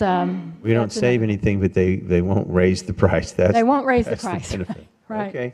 Right. Thank you. Which I expect it would be higher by next year, I'm sure. So the next 2 years. Okay, so now what we're going to do, we'll go to the scenarios that we've got. We've got 6 different scenarios. It sounds like a lot, but there's really just 3. And the only difference between each one is a millage rate of 2.65, which did what y'all requested, and we also put in a 2.8 just to show you what the difference is, what you can get for your money if you go just a little bit higher. So scenario 1, these are tabs 2.5 to 2.7 in your book, if you want to look at that. The things that were included were the $3 million land acquisition fund, and that's split between the general fund and the discretionary sales tax 50-50. And then also the full-time facility recreation attendant for Parks and Rec. What she's doing there is taking 2 part-time positions and making a full-time, as it's easier for her to have somebody that will be there as full-time with benefits. It's easier for her to fill that position. So basically all we're adding is benefits for that position, and we are cutting the 2 part-time positions. The other thing for the cuts in that, we've got new positions for village staff, and this is with everything included, all the benefits and everything, all the taxes and that kind of thing. The planner position would save $138,637. The deputy chief of training would save $177,857, and the pool sinking fund would be $1 million. So the public works building design would be $500,000, and the village hall remodel of $750,000. So those were the things we would cut, and that's just in scenario 1A with a millage rate of 2.65. And so the way that affects our fund balances, this is the next sheet that'll show our target rates there on the left show what we want our unrestricted fund balance to be. And that amount there is 3.8, between 3.8 and 5 million. That's the minimum. The GFOA standard is a minimum of 3.8, and that would not be met in this scenario. We just don't want to get, it's not a good idea to get your unassigned fund balance that low. It's just not good practice. Then also the hurricane reserve there, the council policy recommendation was the 40%. That's also not met. That would only be at 33%. And then for the discretionary sales surtax, what we've done in the past, we need to keep some funding in there. We don't really want to get that down to zero because you want to save money for the next year to have, additional projects. While we do get about I think it's 3.4 million for next year is our projection. And while that is a lot of money, you really that's not a whole lot to do lots of projects. So it's good to have a little fund balance in there. So the past practice we had between 1.8 to 2 million. And in this scenario, it does achieve that. So that the middle column there is going to just show our projection for this year. Those are the three items there. And then our scenario 1A will show you what balances we'll have at the end there. That's the unrestricted fund balance of 3.1, the hurricane reserve of 7.5, which in addition, that is what we had last year. So it would be the same as last year's. And then the discretionary sales surtax would be at $2 million balance, which is good too. That would be achieved. Okay. So the next scenario we have there is scenario 1B. And so the only difference here on the left side and the right side, everything's the same as the first one, but the millage rate would be 2.8. Thank you, Lisa. Just for a moment, I want to ask council, would you prefer to discuss each of the scenarios as we go, or would you like her to walk through all of them and then return to questions? Walk through them all. I'll walk through them all. Very well. Just wanted to confirm. Thank you. Okay, the next slide will be our, scenario 2A. Okay. Yeah, there we go. The millage rate on that would be 2.65, and included in that are the $1 million for land acquisition. So the way we did that there, we included $1 million that would be out of discretionary sales surtax. In the other column, we cut the $2 million out of it. So instead of having $3 million, we would have a $1 million that we would fund it. Then also the pool renovation, we included $500,000 there. For that sinking fund as well. And then on the full-time faculty recreation attendant, that's also included as well. The cuts there would be the same, the staff was the same, and the pool renovation would be, we bumped it down from $1 million to $500,000, so that cuts $500,000 there. And then also the public works building design and the village hall remodel, those two were cut as well.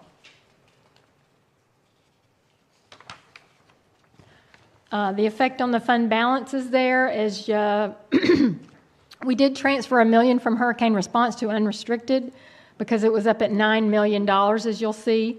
So we bumped that down to leave it, give us an $8 million balance there. And also, so the same thing on the target for the left column, those are all the same as the last slides. And then our projections for the middle, the projections are the same, but the scenario on the right would be you would have $4 million in unrestricted, which does achieve your, best practices there for having at least $2 million. That's 3.5, or your $3.5 million. The council policy for the hurricane reserve is not met. It would just be at 35.6%, but it's pretty close, and it's also more than last year, which was 7.5 last year, so that would be $8 million, another $500,000.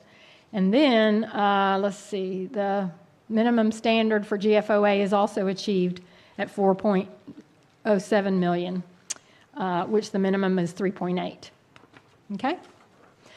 So on 2B, the only difference there, again, it changes the millage rate from 2.65 to 2.8, and then it also shows what's included and excluded.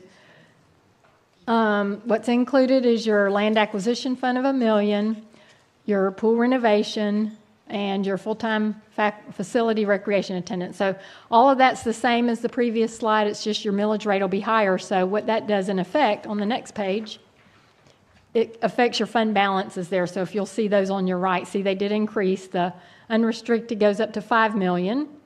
The hurricane reserve is still at the 8, and then the discretionary sales surtax is at 3.5 million, and that's a pretty healthy balance, I think, to have. This did increase the tax levied by $947,005 compared to scenario 2A. And again, it transfers the $1 million from the hurricane to the unrestricted fund balance. Okay? And then the last scenario we have there is your millage rate of 265. So what that will do is that gives an inclusion of $1 million for the pool renovation sinking fund from discretionary sales tax.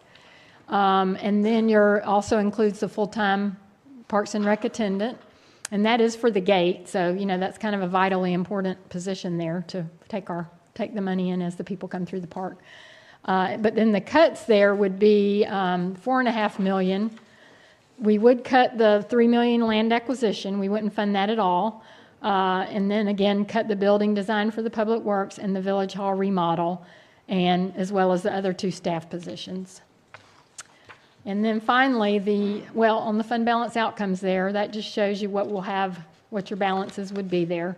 You would have $4 million for your unrestricted, $8 million for your hurricane reserve, and $4 million on discretionary sales tax, which that's a pretty healthy fund anyway. And then the last scenario we'll have here is the 2.8 millage rate. So that's the only difference between the 3A and 3B is the millage rate there. So it has the same inclusion for the pool and the full-time recreation attendant, and then the cuts are also the same. So those are the 6 scenarios that we have. The fund balance outcome on the next slide is on that scenario, we would have $5 million unrestricted and $8 million hurricane reserve and $4 million in our discretionary sales surtax. So we wanted to show you all those different outcomes that you would have at a 2.8, just so that you would know, what the differences are and what you can get. You can get more things with a little bit higher. Now, did y'all want to go ahead with the questions on that, or would you like to see the millage rate scenario comparison? Before we go forward, I think we'll go to the millage rate scenarios if the council wants us to finish the presentation and then ask questions. But before we get there, I just want to restate something that's important to consider when you're looking at the fund balance numbers. Recall that we have a collective bargaining agreement that we have to still settle. So keep in mind, a number that might be subtracted from those fund balances, because that's where we would, in all likelihood, look to close the gap once that contract is closed. So that money would subtract from these numbers you're seeing. If we have other liabilities, let's say we settle lawsuits or anything like that, those aren't necessarily budgeted here because we're not expecting them. But if we had settlements that we needed to pay out, those settlements would also deduct from these fund balance numbers in all likelihood. There's one issue, for instance, that involves, and I don't have all the facts on this yet, but since we're talking about the budget and the timing doesn't allow me to get to the end of this thread yet, I'll mention we have one of our resorts in town has been getting double billed for water because of a unique arrangement they have where we bill them for water directly and they get billed by FKAA. So at some point, FKAA figured out, wait a second, we have this account that we're not billing for. We should bill for it. So they started billing, not having talked to us about it. And lo and behold, this entity has been paying both FKAA and the village for some extended period of time. And I want to validate the numbers on that before we really talk about it in earnest, but I will say it's substantial and it's probably in the $300,000 to $500,000 range. So keep that in mind. That's one of those kinds of liabilities that pops up out of nowhere. So there's a sound basis for why the GFOA guidance is a minimum of 2 months of operating expenses, and they recommend actually more than that. So take all of those factors into consideration, because it's easy to look at those numbers and say, wow, I could just take the money from there and fund this other thing or things instead. But recognize there are these looming things in the background that pop up through the course of every year, and some of them we already know about, staring us right in the face, know they're coming, and do the math to get down to where you're comfortable with those reserves, recognizing that these are the ones we know. there are also other things that could pop up that we don't know. And that having been said, I just wanted to remind everyone about that important fact. And Lisa, if you want to continue, that would be great. Hold up 1 second. Lisa Henry had a question. Just a question. Does the EDUs come into play with what you just said? No, that's not. No? That's not the ED. AJ, was it water or was it wastewater? I forget. Well, that's wastewater. Yeah, it's water. Yes. Oh, it is. the subject property is a wastewater issue? No, EDUs are wastewater, but the issue at the resort is drinking water, potable water. No, it's, okay, I've got that wrong. They were getting billed twice, AJ, for wastewater. Correct, yeah. There was an adjustment made to their account, and then they started receiving bills for wastewater through FKA, which they were not supposed to. We bill them directly because they have a flow meter on their wastewater. I guess my question is, are we up to speed for the usage? So there are properties that have exceeded in size, and their EDUs are still the same. No, anytime there's a property that goes through construction, remodel, renovations, things of that nature, they're reevaluated. Every property, so you can assure me that it's They correct. do it legally. If they come get a permit and do it legally, yes, then they These are commercial properties, yes. Yes, that's what I'm speaking Yes, to. correct, Right. yes. And then they pay into their system development fees for the increased Well, capacity. there's nobody there doing it the wrong way. They increase their property and they increase their usage, but they're still paying for the No, product. that's incorrect. Okay. Yeah, if they increase their usage, they pay more money. AJ, kind of like Postcard Inn after Hurricane Irma. When they came in and remodeled and did all those permits, you Correct. guys reevaluated all their EDUs and whatever Absolutely. they're, right. Absolutely, yeah. And we continuously monitor that. Okay. All right, you answered my question. Thank you. Before he leaves, I have Oh, one. AJ, I'm sorry. I was trying AJ to know that. I'm sorry, there's an item here, $500,000 for Public Works Building Design. I must have been asleep, or maybe it's after I left early the other night. You guys talked about this. That was a joke. So are we getting a new Public Works building? Did I miss something? That was the direction that we've. I know where. Working. There's items in the budget for. I mean, have you bought some property? Are we? No, it's to cover both, so. Oh, we went on a okay. purchase of property and then I'm with you sit now. on it I'm for a with you year, now. but I thought we were getting something or had something and you were going to get a building there. I wish. Yes, yes. Okay. Thank you. Can we just, so what was that 500,000 for? Is for land and building, or?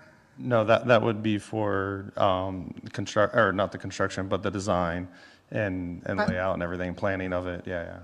And Okay, Rob. that's been removed, yeah. And it's a storage building, is that correct?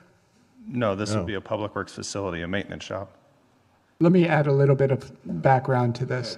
One of the reasons that we removed it from the budget is because we don't have the site yet. When AJ was first working on his budget, we were seeking to identify a property that we could acquire and bring that back to council for consideration. And since the timing for that is no longer looking like it's a fiscal year 24-25 thing, it doesn't make sense any longer to have the 500,000 for the building design without the site first. So as we continue conversations around land acquisition, I don't want to lose sight of the fact that acquiring a property for Public Works has been a long-standing objective.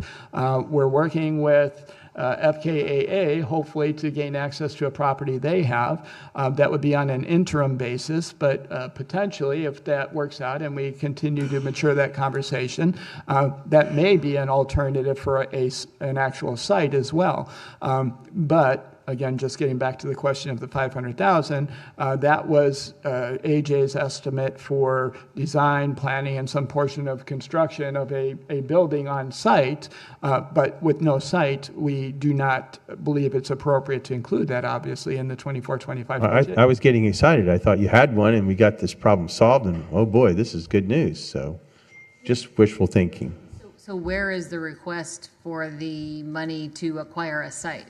I don't see that in this. Correct. You don't see it because we don't yet have a site or a dollar amount, and we're seeking to see if we have the ability to potentially gain access to another FKAA site that would dramatically change those numbers. So if in fact we came up with a site that we wanted to purchase, it would come about in much the same way that the church purchased it. We would say, wow, there's a site. We would get council direction and consensus around pursuing that site, negotiating for it, and then we would look at these balances that we have here and say where would be the most appropriate place to try and draw funding from, or we might recommend, depending on what else is happening financially at that point, that we might even consider conventional financing or something to that effect. But with those parameters unknown, we didn't bake numbers in because that could adversely impact our ability to do other things or increase the tax burden on residents unnecessarily because we don't actually have a property that we're buying in 24-25. So that landscape would need to shift before we'd really try to get funding for something to purchase. So again,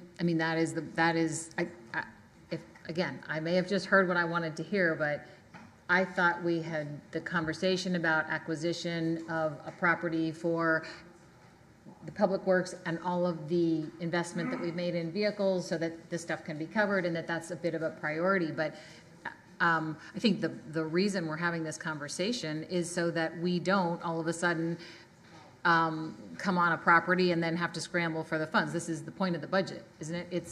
Which is why we're talking about land acquisition funds just in general. And so I appreciate that this is coming up again because I think it puts everyone and community members at I would say it alarms community members when we're like, oh my gosh, look at this property, let's buy it. Well, we never even budgeted. So let's keep that in mind in this conversation. It's kind of a big deal. Okay. Kind of. And there's so much investment in the equipment that he's using that we'd like to protect. Okay, Lisa. Okay, this chart shows our millage rate scenario comparison. So on the left side, you'll see that the top line is last year's millage rate of 2.7992 and the resulting levy.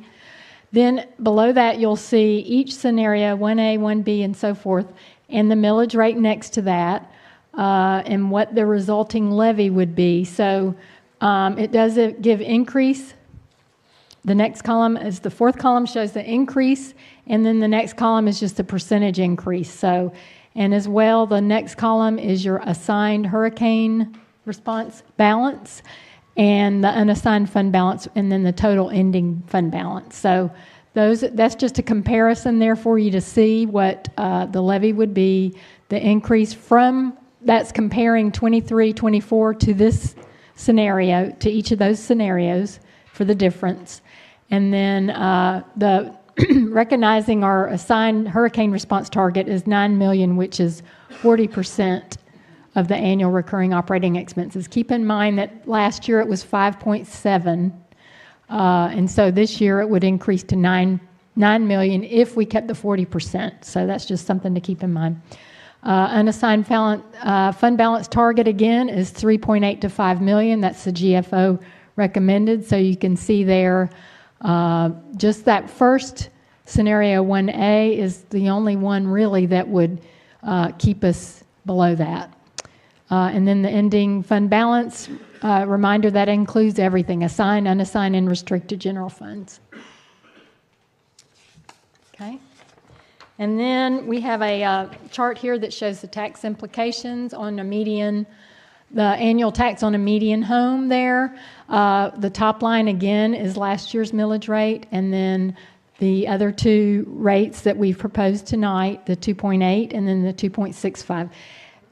You'll notice that the 2.8 is only $1.05 increase annual. That's an annual amount from 23-24. It goes from $36.55.92 to $36.56.97. So that's the yearly increase, which is only 9 cents a month. So, and then on the 265, which you requested, was you would get a decrease there of $194 a year. $16 a month. So that shows those two scenarios there. And that's on a home that's got a median value of approximately 1.3 million? Is that the 1.3? Yes. Yes, it's listed up there underneath annual tax on median home is 1.306059.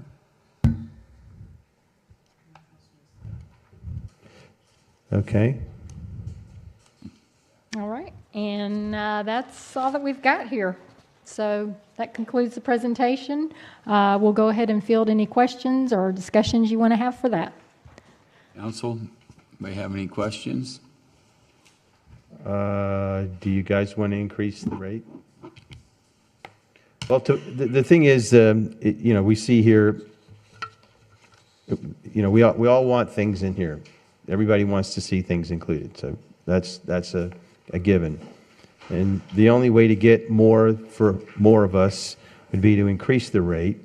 Increasing the rate, I'm just looking here, the savings is going to be less than $200 for a house that's worth $1.3 million. That's a drop in the bucket for somebody with a house of that value. I mean, if we were to keep the rate the same as it was last year, or at least increase it to 2.8, I mean, it would be $1.05 increase for a year. That's less than a pack of gum. Yeah, Elizabeth. So I wonder, before we actually drill down on the millage rate, I wonder if we could kind of just take the conversation over to any other questions about what we're already spending, because what's been presented to us is cuts in the proposed budget, and I just wonder if there's what I don't see, and maybe there is there's no trim to what we are already spending. I just wonder if that is a conversation that we need to have, because what we're saying is what we're spending is absolutely fine. The proposed budget is we want to spend more, but I mean, have we looked at how we're spending currently? You know what I mean? And I think I've described that accurately, right?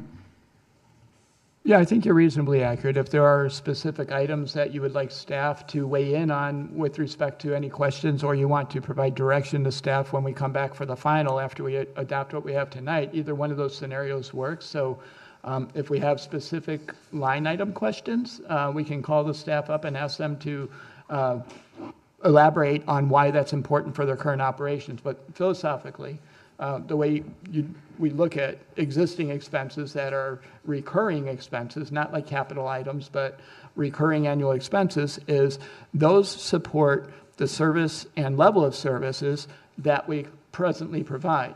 And without council direction to examine rolling back those services or level of service, we typically don't look at trying to cut into the existing budget. Is it possible? Yes, it's possible. And if there are specific things, let's chat about them. But from a budget philosophy perspective, that's why you see what you have, because generally to hit a target, we're going to look at things that are above and beyond what we're doing now, simply because we're sensing, and if we're wrong, council can tell us that we want to maintain existing services and existing level of service. I hear you. I just wonder if there is waste in our budget. I mean, there's always waste, right? And so I wonder if the budget that we're working, that is certainly not a personal attack on any department or anyone, like across, let's just be clear on that. But is that, have we looked at that? Direction to staff when they prepared their budget was to take a hard look at everything, ask for what they need to deliver the services that are expected of them, and present that to council. And furthermore, the direction was, if we have to take things off the table, to be clear, both with council and with the public, about what is not being provided and what the implications of that are, whether they are service delivery or added costs. Sometimes if you take something away, you're going to have to pay for it somewhere else, and take all of that into consideration and present a responsible budget, not a wish list, but a responsible budget to do what they have to do on a daily basis. And there's a lot of things that our staff are responsible for, and there's including, unanticipated things, whether it's, they run the gamut. So It sounds like the answer is no. I have a couple more questions. Can I go ahead, or does anyone else want to comment on that? Okay, thanks. So I had some questions. What I'm hearing you say, Rob, is no, we don't have waste. We're gonna, move forward, and that's fine. I can accept that, but I'm glad that it was asked. So I have a question about the wastewater issue, and it looks like, and maybe I just need some explanation. It looks like we're pulling $2 million from our general fund to pay for the wastewater, and that is, where is it? So can you help me understand that? yeah, the wastewater fund, I believe that there's opportunity resting in that fund on a moving forward basis to take a look at the fees. It was brought to my attention just recently, actually, that there was a wastewater study done, I think in 2021 or 2, it was 2022, and it had some recommendations in there about looking at wastewater rates to make sure that that fund could sustain itself as an enterprise fund. What you're highlighting there, Councilwoman Jolin, is exactly what that report was seeking to address. And had we taken steps to be responsive to the recommendations in that report, you would be seeing less general fund subsidy going into the wastewater fund. So having looked at that report this week, amidst all the other things we're trying to do between August 23rd and the present, that is a priority that I've talked with our finance director about, not waiting on, once we get past our budget here, we have to really dig into that and come up with a sound recommendation that addresses wastewater fees and helps that account get in structural balance. And that would come back as a recommendation from staff, most likely, to adopt many of the strategies that were listed in that report. It's impossible to do that on the timeline we're on because we need time to do some solid analysis and back it up. But I also don't want to wait too long going into 24, 25 before we come back to council with recommendations that you can either, as a group, accept or reject or modify. But we want to see that revenue beginning to come in sooner than later, if that's at all practical and feasible within the construct of the procedures we have to adhere to change those rates. So for example, I mean, I'm trying to, I would like to communicate in a way that, a little bit better, because what I just asked was, are there places here that you haven't identified in the way we do business that would save us money? And I heard you say no, but now I'm hearing you say that yes, in a typical, and so just let me ask, is in most cities, would that wastewater fund be self-sustaining rather than being one that pulls from our general fund? Because that would have changed the answer to the question that I asked. Well, I think the first question was, is there waste and can we cut from our recurring expenses? That's a different question from, can we maintain the health of an enterprise fund? So as an enterprise fund, that fund should, by definition, generate revenues that are sufficient to support both operating and capital within that fund. So what you're looking at is a structural deficit in that fund, and in order to fix it, we don't really save money from the general fund, although there's a transfer that gets eliminated. We're balancing that account by making sure that the revenues that are generated by the users are sufficient to cover the debt service that account carries and the operating needs that account carries. So it's a question of revisiting the fee structure. And again, I'll reiterate, had this been done in 2022 when that report came out, we would have a little bit of a different situation to look at today. I think your staff that you have, and I want to compliment everyone that's been involved in this, have identified this as an issue and have a strategy to fix what we're inheriting. We inherited a lot of different things coming into this budget cycle that we're finding as we're going along. We're communicating those to council. We're making strategic and procedural adjustments to see that we don't continue to experience the same problems. But yeah, I mean, this is a case where we already did the work necessary to find out how we need to course correct. Only problem is, once we found out, we didn't take the steps. And what we want to do now is when we identify problems, we want to take the steps necessary to solve them. And minimally, we want to at least have the conversation and let council have the opportunity to say yes or no, or maybe not quite so fast, let's stretch it out over 5 years instead of 2, or whatever the case may be. But this problem you're highlighting is real, and we're going to circle back to council with a proposal that at least reflects a majority of the recommendations that report that we paid for already and should have implemented but didn't would occur on a moving forward basis. Could I clarify something real quick? So on the wastewater fund, I just wanted you to know that we don't transfer money from the general fund. It's transferred from the capital projects fund. So we're not taking any general fund money, and that's been the practice for the past couple of years. So what we're saying here is that if we don't increase the fees, if we don't make, look at that study that Raftellus did and increase those fees, is that fund balance is dwindling. It's 4.4 at the end of this year. It will be 2.2 at the end of next year. So what we're saying is we do use a lot of money in wastewater. We do have a lot of repairs and that kind of thing. Infrastructure is costly.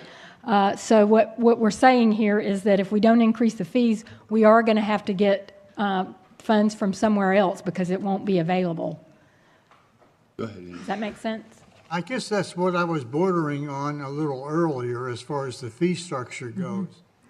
I mean, this has been going on since 2018, if I'm not mistaken, and we keep throwing $2 million a year at it every year, and we're not solving the problem. It's $2 million a year just to fix the problem. The time has got to come where we solve the problem. At $2 million a year, enough is enough. Well, what I'm saying is we are only transferring $1 million, but it's not coming from the general fund. It is coming from our capital projects fund, which is where the discretionary taxes are.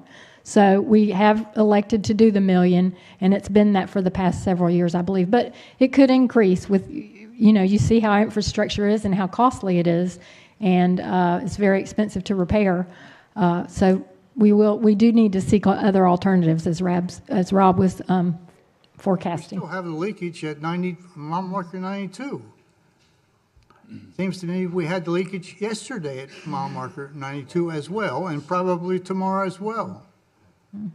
On Councilman Rosenthal, on the leakage at mile marker 92, there's a pending project for the MPK station to put inline pumps in, and the inline pumps, what they'll do is to moderate those fluctuations that are characterized as hammering in the line.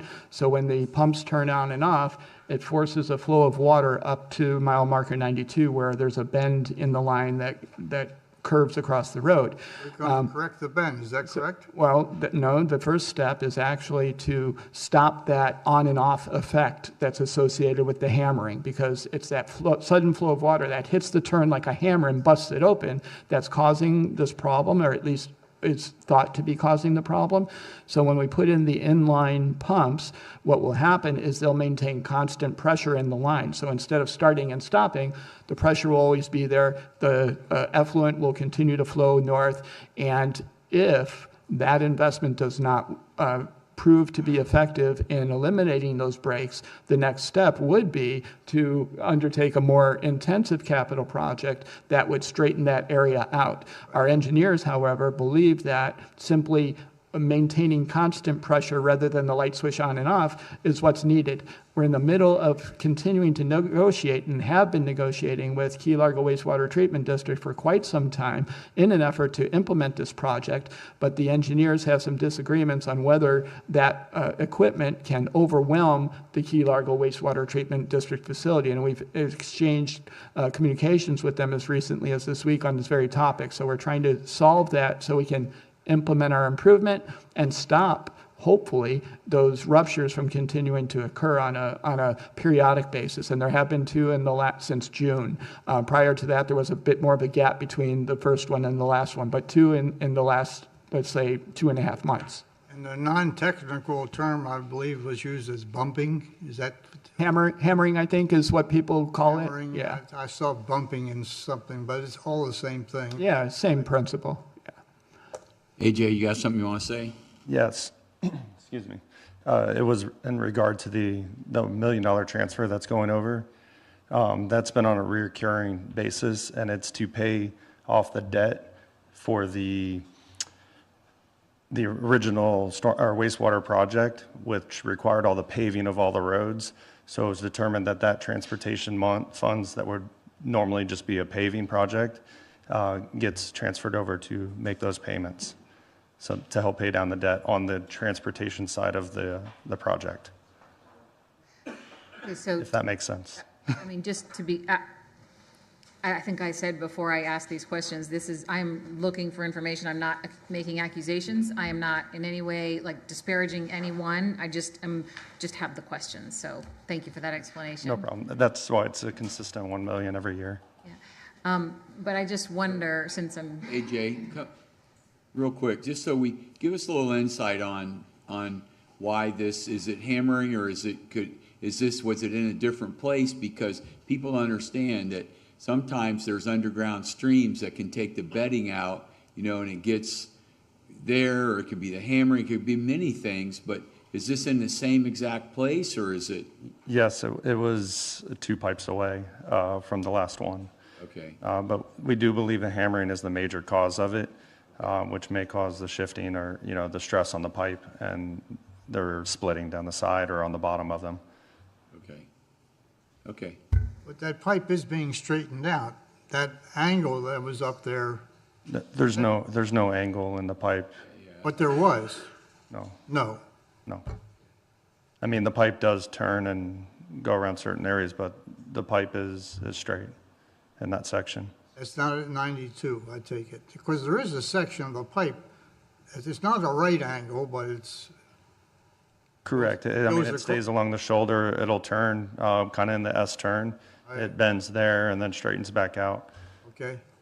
All right. So I'm not completely wrong then. Yeah, but it hasn't broken in the turns. They've all been in the straight sections. Okay. Thanks, AJ. Appreciate it. Okay, Council. No, go. Okay, I've got 3 more questions. Okay, go ahead. So since it sounds like there is some forward-looking into this, how the wastewater fund is sustained, is there a projection you can make for this coming year? Since I think I'm hearing you say that this is something that will be worked on imminently,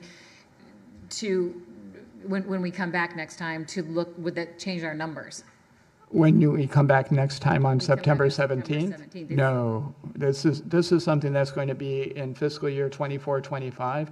We've got to really get into the weeds of that report, see exactly what we can do within the wastewater fund, come back to council with proposals, and then once we get a decision from council, we'd be able to project out how much revenue that particular scenario would do. So for this budget, no, but you've astutely highlighted a problem that needs attention, and we have a plan to attack it. We just don't have time in this budget to implement what really should have been done some time back. Okay. Buddy, can I go ahead with my other 2 questions? So can you help me with understand, I know we have this Marina fund. I did have a question about the $400,000 operating supplies. I'm just curious what that is, and maybe we could see that next time. But also, why can't we, well, the question really, maybe let me phrase this in a way, why don't we have access to the profit that the marina is making? And again, like, if this offends anybody, it's just, I'm looking for information. The marina, and correct me if I'm wrong, Lisa, operates as an enterprise fund. And so just like wastewater, the revenues that are generated by the marina are supposed to support the marina and its operations. And it does, but there's an overage, and I wonder why the village, which basically supports that, can't use that money. How much is the fund balance in the marina?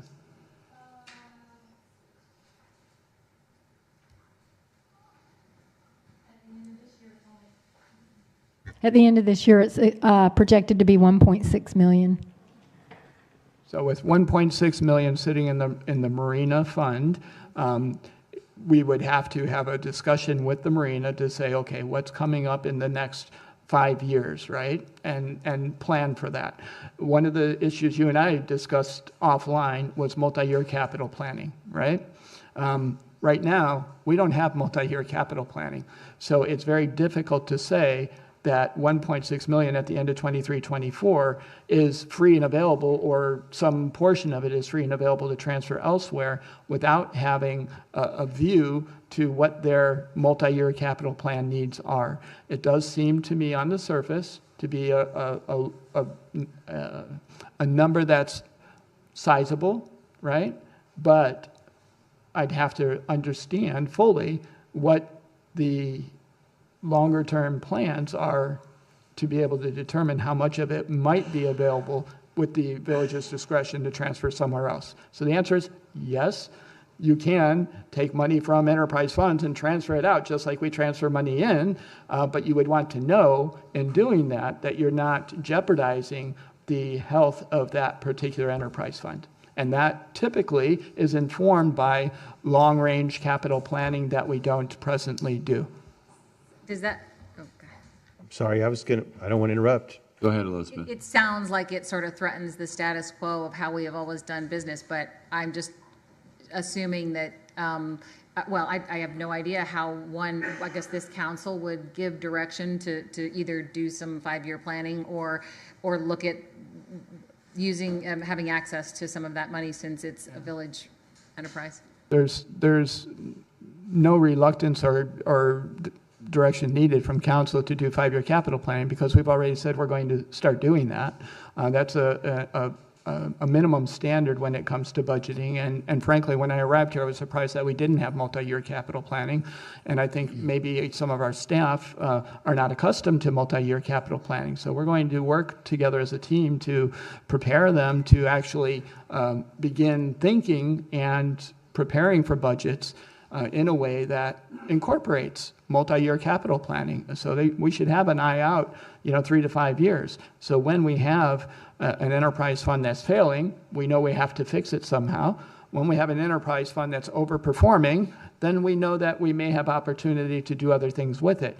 But without understanding the landscape of their upcoming needs, then it's not quite a dice roll, but it's a stab in the dark. So one of the things I can do with this particular account is talk with the marina people between this meeting and our next one and say, hey, tell me about your needs over the next 5 years, and kind of impromptu open that conversation with them and see really where we stand and how much their budget expenditures actually fluctuate over time. So that would require a backwards look to say, okay, they've budgeted this and they've come in at this number or that number. And then with that information, I could get a much better response than what I can here live in the moment, other than the idea for next year's budget was to do exactly what we're talking about so that we can make more informed decisions that don't place enterprise funds at risk, but at the same time, capitalize on the availability of such funds if it's appropriate to do it. Mark, yes. Thank you. I'm very interested I was aware of that balance, and I respect your caution. I shouldn't say caution. Your wisdom of not invading that fund without having some idea of what the upcoming needs are. However, here it comes. I think, and I don't know everything about the marina. However, we have replaced the Dockmasters facility very recently with a brand new $100 and something thousand building. We have rebuilt the docks. And as we speak, the jetty breakwater facility is being rebuilt, redone with grant funds. So I don't think the water's going to break out there. So that seems to be in good shape. I'm making a joke, but I don't think we need to do any dredging or anything there. Surely there's other things that break, and you have fuel pumps and everything. But it would seem to me that that's a source of funds there that there may be an opportunity to put that money to work elsewhere for the taxpayers, because if it's sitting there idle, and it is an investment, and that's a return on the taxpayer's investment. So I'm very much interested in not abusing that, but seeing if that gives us a little more latitude in providing additional services that we all would like to do. I would like to make a comment about that. I'd like to do some further research from GFOA in regards to transferring from the enterprise fund. I just checked here that said when determining if a transfer from an enterprise fund is legal, a unit should consider any earmarks on the money. For example, if the money can only be used to support the enterprise activity, it may not be loaned or appropriated to another fund for a different purpose. However, money can be transferred to the general fund to cover reimbursements for services provided to the enterprise that were financed in the general fund. So I think we have to be cautious on using that money. I'll be glad to do some further research on that to see what's allowable and what's not. Yes, sir. And then if it should turn out that we are able to reallocate those funds, one of another option that I would have thrown on the table is we're in the middle of doing a parks master plan. And the marina is part of the park. And in theory, if there is a better argument because it's part of the park, maybe there's an opportunity to help fund any recommendations that come out of that if, legally speaking, we're able to do that. Well, the park certainly supports the marina. I mean, you can't get to it by land without going through the park. So that's, another reason perhaps, even if, we were authorized at this point, let's say on September 17th, to try to reappropriate any of those funds, it's entirely possible that leaving them where they're at may allow us at a later point, once we're doing the Parks Master Plan, to say, wait a second, we actually do have some funding, if it's permissible to transfer, to support implementation of some of those recommendations, whereas otherwise we'd be looking to appropriate, fund balance, or we'd be deferring to a subsequent budget cycle. And I would just leave this conversation with the question that it's been some time. I don't know if it's been 10 years or 3 years or 2 months, but it's been, some time that I don't know when the last increase we had for the rates over there in the marina. And I know they vary, but from what I hear on the street in other private marinas, we're low. So maybe it's a time to take a look at that and see if we can come in balance with what other private facilities are charging. They're going up in the whole state of Florida. Yeah, everything's going up. Look at what you get. I mean, this is a magnificent facility, and we're giving it away. There's a waiting line to get in. Yeah. It's an interesting conversation to have, because it really, because we're so tied into that property, it could be an interesting and creative solution to fund, some of these projects that, like land acquisition, it's just an interesting conversation. I appreciate your being open to exploring that, but could we also just see where that 400,000, like a list of that operating supply? I'm just curious what's going on. It's tab 6.3. Would you guys be interested in just seeing that? It's $400,000 of operating supplies for the marina. I'm just curious. Sure. It's not a lot of work to produce it. Yeah, okay. Yes, Thank we'll return with that at the September 17 meeting. Thank All right, anybody else? you. Are we getting ready to vote, or are we going to have some? Sorry, I have one more.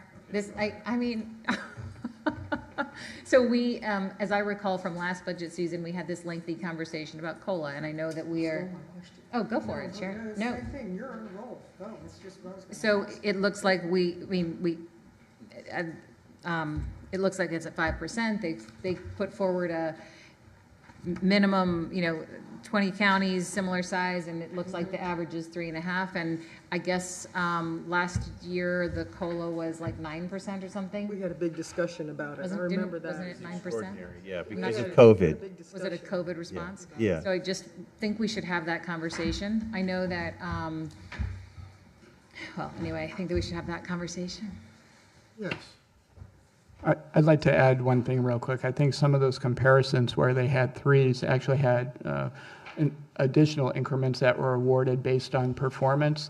And I think the counties actually does have that as well. So one thing to keep in mind is they had like a base cost of living adjustment, plus they had an additional, again, increment based on performance evaluations, which we don't have here in Islamorada yet, but we're heading in that direction.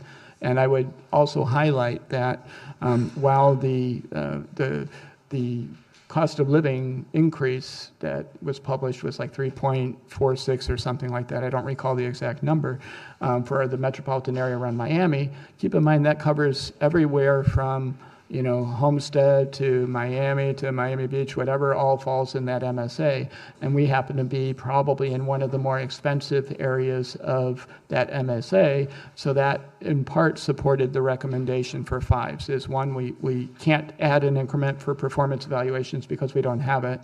And two, despite the broader MSA's cost of living index, we're probably in the higher end. If you imagine in a bell curve amongst all the different places and how much cost of living changes or what it costs to live, we're probably on the higher end of that spectrum with that number that gets published somewhere. I imagine it's like a median of all of the different things that they pick up in that region. So that's the backdrop. But how would we, it's not something I follow, how would we know that? Maybe could we ask for that, a broader analysis to come back at the next meeting so we understand?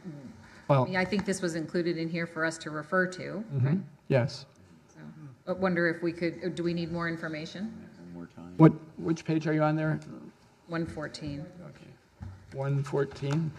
Hey, Rob, while we're doing that, Henry had mentioned to me about public comments. So, Marnie, is there anybody else that wanted public comment at this point? We're going to have specific public comment on each of the resolutions when we get to those and we read them. So there will be two more opportunities for public comment specific to the proposed millage as well as the tentative budget, just so you guys are aware. All right, thank you, John. Marnie, do we have anybody else that wanted to speak on not the tabs that John, because they will have an opportunity to speak on those tabs. I wanted to ask a COLA question. Go ahead. Rob, there's one employee that was not included in the COLA increases. Is there a reason for that, a contractual reason? Yes, whatever increase is awarded by council for our staff is not applicable to the village manager. I am prohibited from getting, by contract, a salary increase. So I have no horse in the race, in other words. I gain no benefit by whatever the increase is because my salary is fixed for the first 18 months of my tenure here in Islamorada. That's right. So I'm not eligible for an increase. That's correct, because I wrote it. That seems unfair. I did it a year or so ago, and they used what I used 2 years ago. Well, I'm not questioning the skill of negotiating. It just seems, prices are going up, cost of living's going up, everybody shares it. Rob's worked pretty hard to get through this project. Shows good promise for the future. Would we not want to include the manager there? We can override our own contract. We have the freedom to do that. Wow. But we figured out what that number is? I think it's $5,000. Or is it 10? What the COLA is? Oh, it's 5%. So the question that I thought the question is, are we all fine with that? I remember, if this is if we're trying to base that on something, then I think that it's tab 114, that this is provided to us as a reference, and it looks like the average COLA is 3.6. So and we don't have anything else to base that on. So can we either have more information or so that we know that our cost of living is X amount higher? So, this is. No, go ahead. I was just going to say, it would be excruciatingly difficult to try and peg, cost of living increase differences within the MSA because the statistics aren't reported that way. Right. Well, I'm saying anecdotally, that makes sense. If you're looking at a metropolitan statistical area, there are geographies that are quite different and would experience, and I think we've all experienced it traveling from one place to another, things cost more in one part of the metropolitan area than they do in others. So that was anecdotal. But looking at the facts that we have in front of us on 114, I notice you're focusing on the COLA, and that's what we're talking about here is a COLA, but the reality of what's presented on that page is a little bit more than that because we also have merit increases where they have performance programs in place. The maximum merit increase on this sheet is 3.41, but what that means is you're actually adding the two together to come up with what employees in these other places are eligible for. So the list goes from, I think, a minimum of, looks like 3.5 total. No, maybe a 3 is the lowest, but in this whole list, there's some as high as 8.6, 8.5, so on and so forth, in terms of what people are eligible for based on performance. And we're not arguing for that We don't have precisely. it, but I don't know is that difficult to implement? I mean, it seems, No, it's not. It is a little bit challenging to implement, especially when you have some collective bargaining elements. So it would, if we were to target non-union employees for a performance improvement program, not performance improvement, a performance program, then we could speak with our department heads, prepare a program, what it looks like, how it operates, make sure that they're all part of that discussion before we advance it back to council, then get it implemented. So is it hard? Well, it takes a lot of effort. Is it commonplace in most municipal organizations? Yes. On my arrival here, that's another item that I've talked with both our prior HR director about and our current one. So it's something that I want to see matured and take place within the next calendar year, but we don't have it now, and I'd hate to penalize our employees by giving them, the lowest possible COLA when they're performing at levels that, I'm sure would merit higher levels of increases in other communities and perhaps even other communities with less cost of living than what we have here. So that in a nutshell is the argument for 5%. And to the extent that council is not in agreement with that, we'll take whatever direction is provided. And I'm sorry to speak for so long on that. You're fine. I think the confusion for Elizabeth is the same as myself because as Mark likes to say, we're the new ones here. And I think last year during the budget, it was presented to us 3, 5, 7, 9, and it was a major discussion. And now it's sort of just, this is what it is this year. So maybe that's what the struggling part is, that I also was sort of surprised it wasn't brought to us too, but I don't know if that's the way it should be, the way we're changing it. I see her confusion because it was sort of, we did such a big thing last year and this year there was nothing. So In my 30 years of municipal experience, we've never come to council with a budget that had, ranges all over the place because our job as professional staff is to make a recommendation if we can, and then to support that recommendation. So if I had gone a different path and gave like a range of different increases, that would be, to me, kind of the same experience you're having where it's counterintuitive. So not having known that's how we did it last time, I might have given that some second thought this time because I wouldn't want to, make council feel uncomfortable having the conversation. But the intent was simply to kind of lay out how we got to where we're at. And then council can still say, we'd rather do this number or that number. But it's back to this question we've heard from council from time to time. Why doesn't staff come to us with a recommendation when they're the professionals that do this work? So we're trying to be responsive to that need, right? And not just throw things at you and say it's up to you guys to decide. We're trying to stop doing that. We're trying to stop throwing decisions at council without giving you, the background. And this represents an effort to give you the background, give you a staff recommendation, and let you respond in a way that you feel that you need to as good fiscal stewards and people concerned about your employees and their compensation. So I think we've made a pretty good case for what we want to do, and we're open to council direction that's different. Okay. All right, Jamie, did you have something you want to say? I do. I do.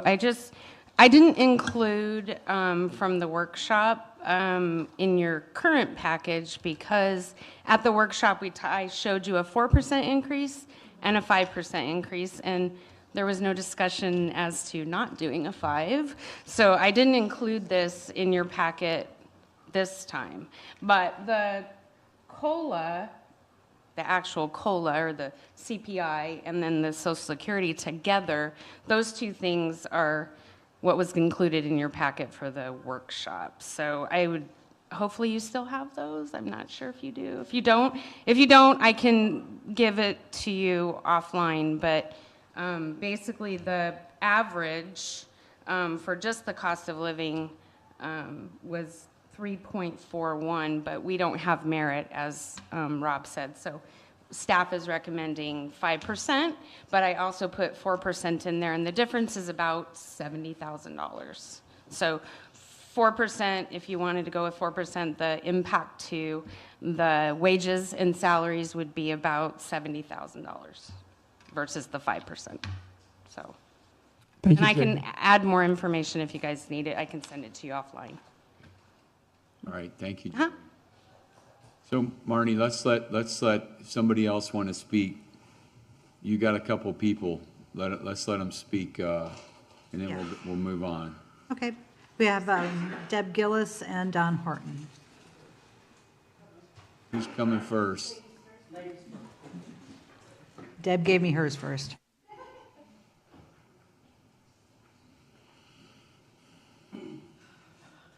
Deb Gillis, Isla Morada. There, sorry, it's back on. On the payroll, since that's the last thing you talked about, so I'll talk about it first.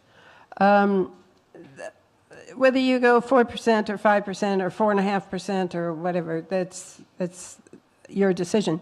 But I would have liked to see something as a placeholder put in for you guys concerning the union bargaining figure. You have $0 in there right now. They will at least match whatever you do with staff. So if you give staff a 5% increase, the union's going to get 5%. You're going to get that. I mean, you could have gone with last year, whether, I think that was 3%, maybe not, I forget. 3? Well, yeah, but you could have gone with what staff got last year was 3.5, and then at least you have some basis, and because where's that money going to come from? It's going to come out of the general fund, I think. I don't know. Don't, it's not come back and forth. I'm not trying to do that. Wastewater. By raising the rates, it's like raising the taxes. You raise the fees to the residents and therefore the tenants. And it used to be that the figures that we were charging was supporting the bill.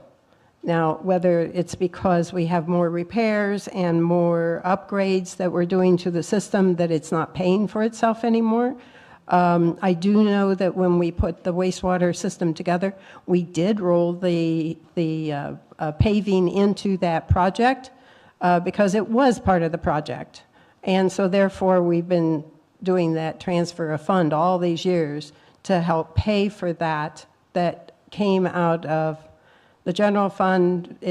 Anyway, the transfer made sense to do it because it was part of the wastewater project.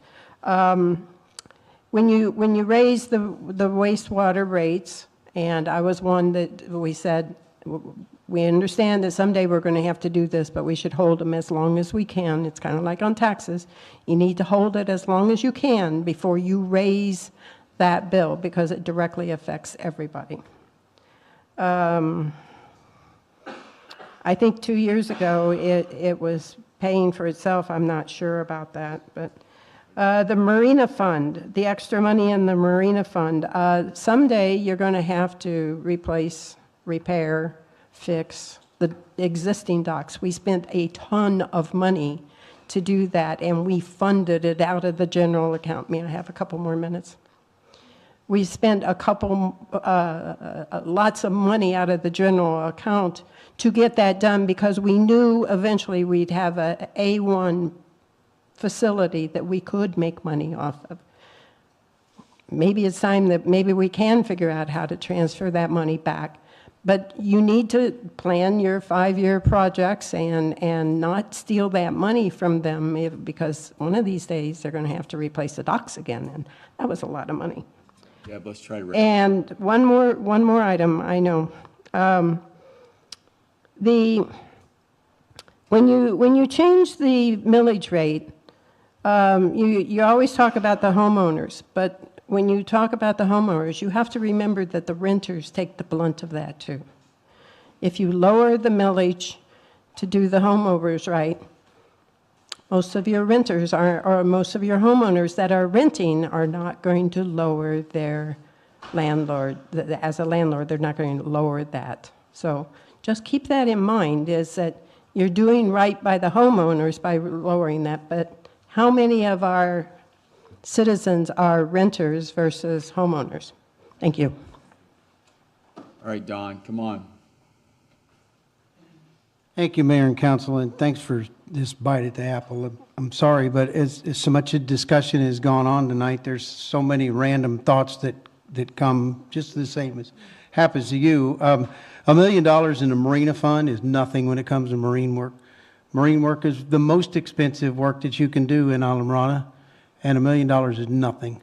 I've built $1 million docks, and people, freak out over it, but it's the cost of marine construction.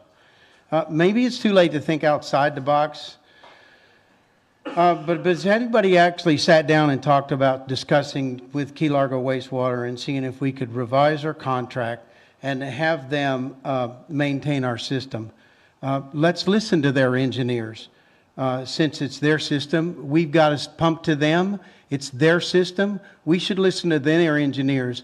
We've listened to our engineers in the past, and that's why we have the problems that we have.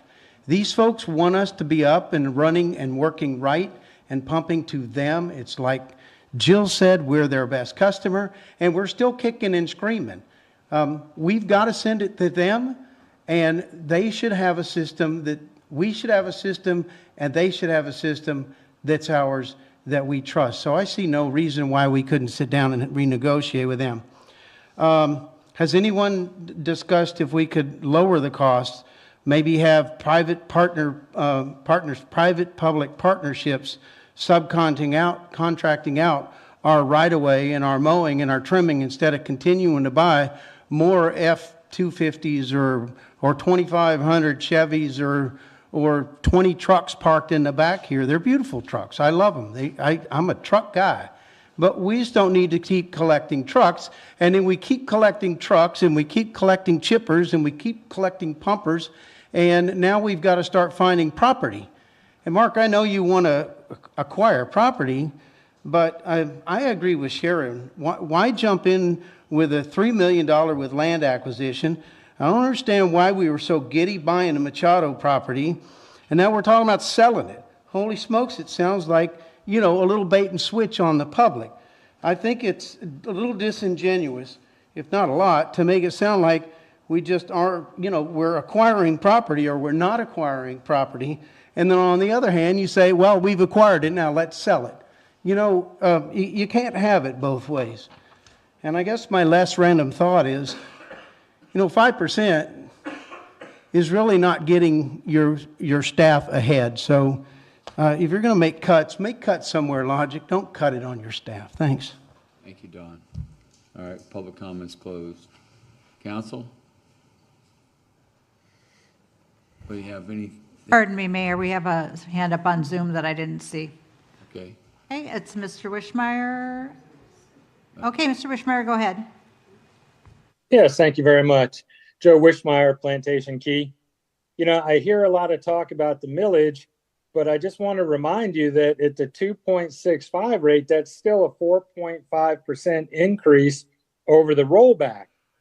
And I keep hearing about, well, we need to get more money, but I didn't hear people talking about what about the upgrade of $729 million to the taxable values? That should also be adding a lot into that budget as well. As far as wastewater goes, you know, I haven't looked into it as much, but I remember there was a lot of storefronts that we were complaining about that were still way down on the EDUs, and some of them became breweries or distilleries. And I know that when we brought that up before, it was supposed to be Wade Trim who was supposed to be checking and making sure that we were all up to snuff. So I would hope that somebody is checking to make sure that these places that are increasing are paying their fair share. Thank you very much. Marnie, anybody else? Let me take one more look here. Thank you, Hopkins.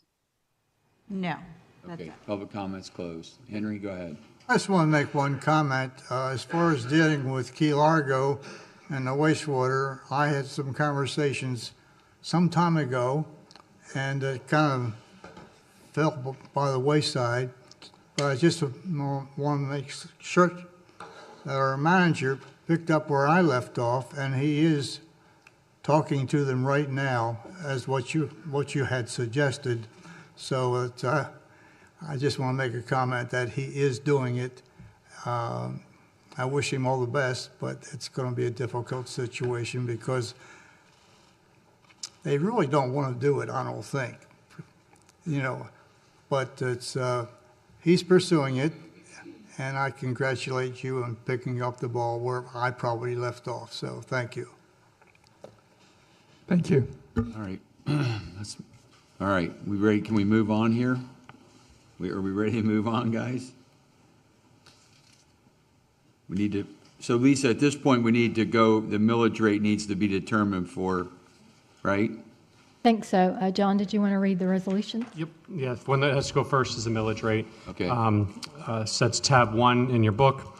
It's a resolution of the Village Council of Islamorada Village of Islands, Florida, amending resolution number 24-07-64, adopting a tentative millage rate for the fiscal year commencing October 1, 2024 through September 30, 2025, pursuant to section 200.065 Florida statutes and providing for an effective date.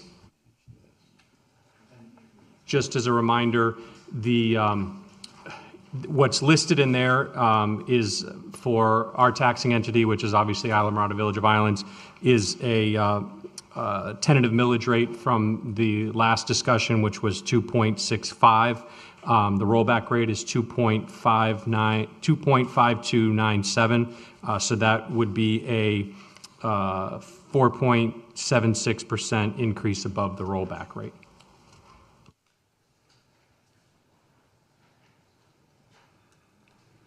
Okay.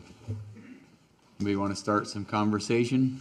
And just as Rob pointed out, I wanted me to remind you, if you want to adopt again, this is tentative, not the final, but if you want to adopt a different millage rate, now would be the time, obviously, to do that. There's some stuff under the statute. Lisa and I would need to recalculate and make some announcements, similar to what I did now about percentage above or below the rollback rate. But we can do that. We're prepared to do that. Okay. But it's tentative until the 17th. Yes, nothing is final until the 17th. Right. So where are we at? We're right now, Lisa. We did the 265. Is that where we went with? That's what you recommended at the last, At the workshop, right? the workshop, yes. That's what I thought. So the question is, do you want to deliver the same amount of services or more than last year? Or do you want to save money for the taxpayers and charge less in taxes? You cannot have both. So that's, I think, I'm restating the obvious. So if you want to continue, when I say you, we want to continue delivering the services. We're in a service business. The millage rate, as shown here, should go up. If not, you can leave it there and the cuts will stay in effect. Anybody else want to talk? Any further discussion? Henry? I don't think services is the issue. I know where you're going, and I can appreciate that, but there's so many factors in the services that has to be controlled as well. I mean, I came here in my head prepared to cut. We're still $2 million in the hole, and I don't see anybody cutting anything. We've been here for several hours. I mean, overtime, for example. I'm not going to go into it specifically unless you ask me to, but that's always put in the budget. And I've always said, if you put it in the budget, they're going to use it. To me, that's backwards. Elizabeth? We have extra personnel with the fire department. For 3 years, we didn't have to pay for them. Now we got to pay for them. Do we need them? I don't know. I know there's a Terry. well, yeah, Terry, but you're trying to follow some procedures that don't really need to be here as to the number of employees and the number of people on the trucks and all that kind of stuff. I know what you're trying to do, but I don't think it's necessary. That's just me. So, I mean, I'm prepared to talk about cutting something along the line here, right? This is the time. Well, right now we're on the millage rate. And Yes, I'm yeah, sorry. I mean, obviously the millage rate will dictate how much you have in the budget, but the cuts will come at the next resolution for the tentative budget. They have to be done separately in the public hearing. Mark mentioned services, so that's the reason I Yeah. went in that direction. You're correct. My apology. Go ahead, Elizabeth. No, you got the floor. You're suggesting that this is not the time to talk about cutting services. I'm not suggesting that today is not the time. I'm just suggesting there are two items under the statute that we are required to consider separately and in a very specific order. The tentative millage rate has to come first. The tentative budget comes second. Obviously, discussion of the millage rate is going to dictate what you can and cannot fund for your budget. But in terms of going through the budget and actually cutting things out, that's the second item that we have today under the next resolution. I don't know how we can understand what we need to get our millage rate at if we don't have a conversation about what we want to cut. I'm hearing you say you want to cut things. I don't know how we can. John's saying we got to set the tentative millage rate first before we go to the next item. Rob, go ahead. I would just add, and John, correct me if I go astray here, but the scenarios we presented provide at least some guidance on the millage rate, right? Because we showed what you get and what you don't get at 2.65 in a couple of scenarios and at 2.8 in a couple of scenarios. So we know when we go up where that money was going, and we know if we stick at 2.65 what wasn't being provided. So in just trying to get to the statutory requirement that we talk to millage rate first, if you're thinking you might find more room by cutting something that we discussed earlier perhaps, then maybe you would gravitate towards 265 thinking, well, staff told us I was going to lose these things, but I think I can actually find the money somewhere else. That's a gamble. If you go to 2.8, that gives you more headroom, and we'd have to reread the whole thing about the millage rate if you decided to change the millage rate. But we also laid out what that scenario looks like and what it does to our fund balances. Keeping in mind, we have, as one of our public speakers mentioned, and as we've talked about here, some other things happening in the background, and I'll say it again so it doesn't get lost in the conversation. We've got a CBA agreement that we know will settle. When that settles, it's going to come out of the fund balances that are reflected in these scenarios. We have some liabilities out there. We talked about the resort, and we know that's out there. We have other things that are percolating of a similar nature. So it's taking all that into consideration and finding the number that you're comfortable with, and then we adopt that, come back for a second discussion in effect at the final budget. And that's when you can make additional adjustments based on what we learn between now and then. And it's unfortunate this statute specifies it in this order. I'm not sure of the why of it, but it does, so we have to kind of walk through it as we're mandated. And again, as Councilmember Rosenthal pointed out, nothing's final until the 17th. Right. So this discussion, all of this is tentative. Sure. And nothing is final till the 17th, subject obviously to certain voting requirements as it relates to the millage rate. All right, so. Are there any other slides you all would like to see again? Like the millage rate scenarios, would you like to see the comparison on that? Would that help you? I don't think so. I mean, Okay. I don't personally. Does anybody else? All right. Do I hear somebody, you want to start something off somewhere? Do you want to open up public comment for this specific item? Okay, let's have public comment if anybody wants to speak. Does Marnie, you have any public comment? I don't have anything specifically asking for this. Okay, all right. So public comment is now closed. All right. And I originally proposed the number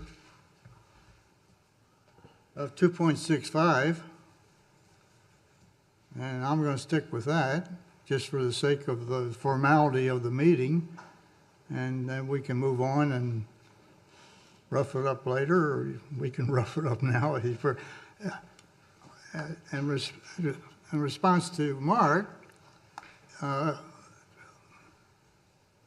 what services are in jeopardy by any millage rate? Just tell me. And just, everything in the book, I mean, all the stuff you saw in red, we're cutting.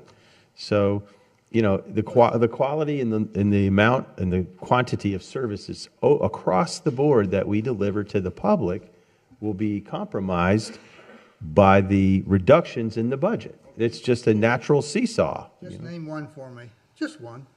Well, I'm going to have to look because I that's can't all right. remember them all, but I mean, All right, you just- saw here's this. while they're thinking about that, Elizabeth, you want to say anything, or Vice Mayor?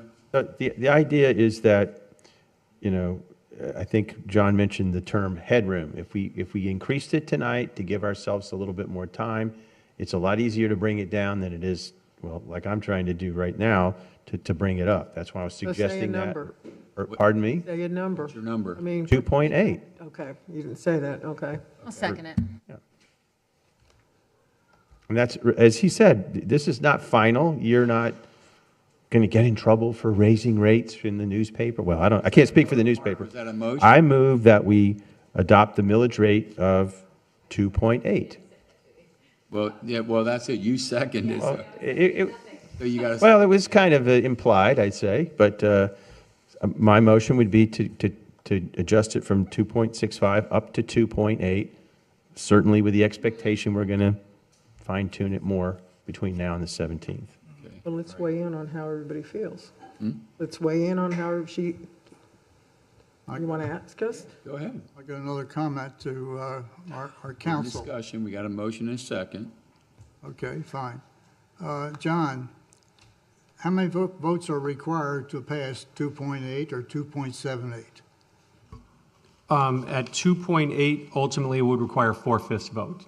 4/5? Yeah, at the final budget, it would ultimately require 4 of the 5 of you, yes. So tonight, Tonight, you could move forward with a majority. It's the final one that requires 4/5 vote for that number. I want to say something. And at the 2, did you ask about the other number, the 2.65? No, I didn't. You didn't, okay.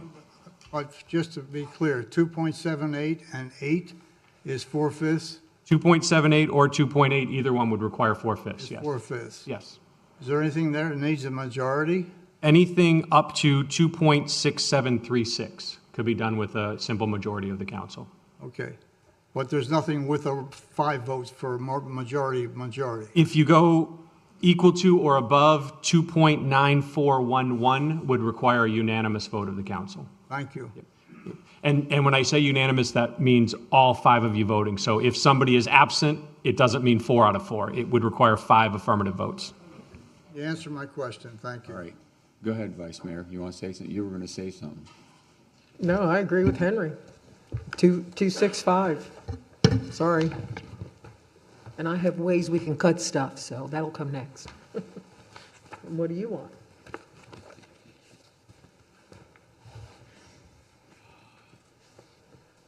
I'm torn, man. I'm torn. I think, 265 is, I think we need to maybe bring it to 2.8 at least, but.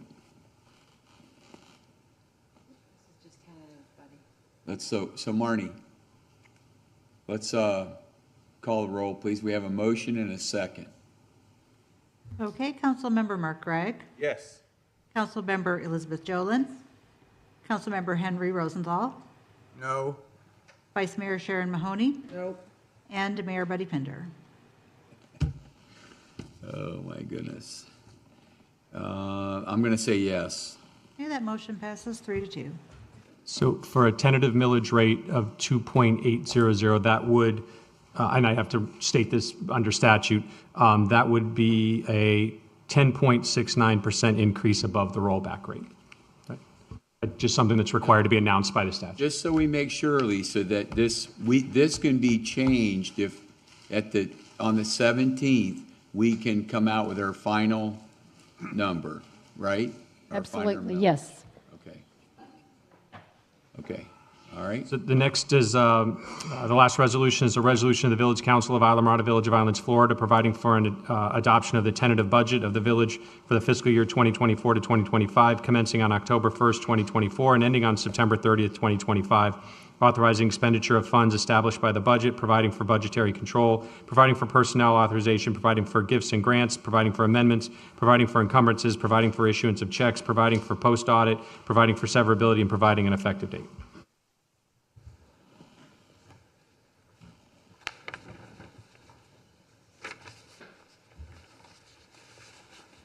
Okay. Are we Sure, go ahead. Are we choosing one of these scenarios that you've put forth? Is that what we're looking for? Are we going on the 2.8? You can do that, or you can, you all can make changes as you see fit. But yes, it's within your discretion to choose one of the scenarios or something else.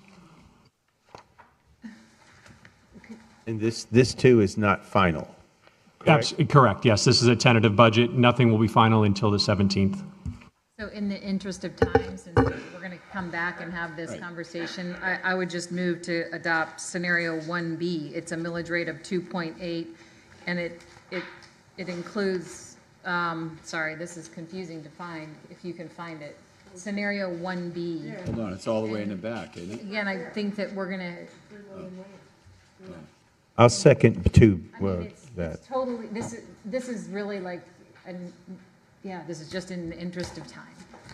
Because I got to make a phone call. It's just negotiating. We're not final. This You is can try to preliminary. your land next month. I just feel like you guys are just wasting time. We're just postponing it, but whatever. Do whatever you want. If you guys want to dig into this, No, could you we just take a break so I can make a phone call? Sure. Or let's just take the vote and we'll dig into it. Could be over in 5 minutes. Wait a second. I'd like for me to be over in 5 minutes. But I don't agree with the 3 million for land, so why am I'm not gonna say yes, so we're just like postponing everything. I don't understand. To me, it's like a waste of time myself. Let me ask you a question. Should we have another meeting just doing line item? I mean, not really, line item, line item, line You're item. talking about the whole budget? Yes. Oh, well, wow. I mean, is that reasonable? I understand both of their concerns where there is areas we can cut, like overtime, holiday lights. I know you're not gonna like that, but we could lower it some, and that money could go to maybe something important, like a planner or a deputy chief of training, something that to me seems to be important. So if we just took $500,000 in land acquisition, we'd have enough money to get another planner and a deputy fire chief. But okay. I'm just saying, there's ways we can move money around. I don't think we need all the overtime, and I don't. You're sort of like Henry did say, you're like, you're gonna use it if it's there. Come on. It's like a cake in your refrigerator, you're gonna eat it if it's there. So Henry, or Henry and Sharon, are you saying at our next meeting, you want the staff to come back with additional ideas for where to cut? Because it's not, I mean, for us to go line item, that's kind of crazy, because we don't work here. I mean, What do we know? But if you're saying, come back with more ideas for cuts, then I'm sure they could accommodate us. Maybe. I mean, sure. I'm looking to cut. Maybe they'll cut, like, By I don't any know, means, these I'm just nice looking- markers that we get, Well, I can't approve anything until we balance that budget. It has to be balanced. Well, why don't you, Henry, and if anybody else is interested in doing it, maybe make a list, or you write down what you want to see cut and turn it in, and that way they could sort of combine it all, so we don't go line by line and end up killing each other. Well, I understand time is essential, but the most important time, truthfully, thanks to the mayor here, is the public, what they've got to say. I've said that all along. I know you want to cut the meetings down or whatever. There was a mayor at one time that we were a part of that wanted to cut down public comment to 30 minutes. Didn't happen. What didn't pass, you guys weren't a part of it. But I'm rambling on. I'm getting off the subject, and I'm starting to sound like you, lady, and I can't do that.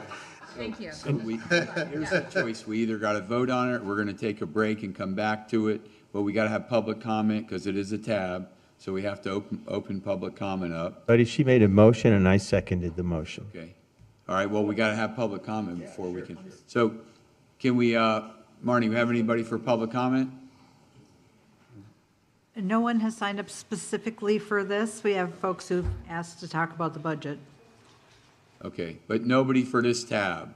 No one has signed up for Okay, this. so public comment is now closed. Okay, I'm confused. Okay. So, in other words, you want to pass, what is it, 2B or 1B or somebody B right away? No, it's, this is, and trust me, this is in the interest of time. Procedurally, as I understand it from our staff, we have to pass something tonight, according to some big rule that we have. Yeah, I understand It that, does but I not- just feel like I'm going to say yes to something that I know I'm going to say no to. So to But me, that's it's okay. sort of goofy. But that's okay. That's fine. That's fine. It really is okay. You guys do what you want to do. We can come back and Henry can advocate for no overtime and his suggestion of having a meeting between now and then. I mean, if we really want to dig further into this, we could do that. But this is completely tentative. It was just fun to be here for 3 hours. Okay, guys, I mean, you made a motion. We've already had public comment. You guys, there's a motion and a second. Can you repeat the motion? And just, Okay, I was just saying, just to Councilmember Rosenthal's point about the budget line items, at the next budget hearing, the second budget hearing, you can make adjustments to the budget as you all see fit. Okay, all right. So could we? So who made the motion a minute ago? I did. I made the motion and it was scenario 1B, I think. Okay, and Mark seconded, right? All right, so tell Henry what your motion was. Henry? 1B, to take all this It stuff was here. to approve scenario 1B, which she presented on the slide. Maybe, Mark, you could show that to him. 3 million for land. And it coincides with the 2.8 millage rate that we've just passed. And it has a description, which we can change. I mean, it's upon you to come back with your, what you want to change. Bring it. Let's lay it out. Next time. I would hope we all have changes, not just me. I just brought up a lot of stuff tonight that was painful to you, but maybe you could bring some next time. So are we going to go ahead and vote on this? Well, there's a 2B at 2.8 that only has $1 million. It was a motion to adopt the scenario 1B. Because she wants 3 million. I don't. So that's why 2B would be better, but All right, that's. so I don't Marnie, really let's care. do this. Let's go ahead and call the roll. All right? We got a motion and a second. Councilmember Elizabeth Jolin? Yes. Councilmember Mark Gregg? Yes. Councilmember Henry Rosenthal? Oh. Vice Mayor Sharon Mahoney? Nope. And Mayor Buddy Pinder? No. Okay, that motion fails. All right. Should we take a recess? I got to make a phone call. Or We're done. We're Okay, so you know what? We can make a motion real quick. Somebody want to make a motion on 2B? 2B, I move to pass 2B, Okay. adopt 2B. All right, is there a second? I don't even know, I have to get to 2B. Just hang on there, Zippy. What's that? It doesn't matter, we're going to change it anyway. I second I just it. feel like you guys are. Okay, so there's a motion and a second on 2B, which, let me get to it, to rate We're 2. pretending. Huh? This is pretend time. There it is, 2, let me get right here. 2B, yep, okay, all right. Marnie, would you call the roll, please? Henry, you see it? I see it. Okay, Sharon, you see that? There's no, that's not 3 million. Yes. Okay, all right. Marnie, call the roll, please. Councilmember Mark Gregg. Yes. Councilmember Elizabeth Jolin. Yes. Councilmember Henry Rosenthal. No. Vice Mayor Sharon Mahoney. Yes. And Mayor Buddy Pinder. Yes. Motion passes 4-1. I gotta vote no. Okay, I still love you. All right, so is that, we have no mayor, council communications, village attorney, there's nothing. So with that being said, is there adjournment? Or Rob, do you want to say something first? No, sir, I'm good, thank Okay, you. all right. Do I hear somebody? So moved. All right. I don't even.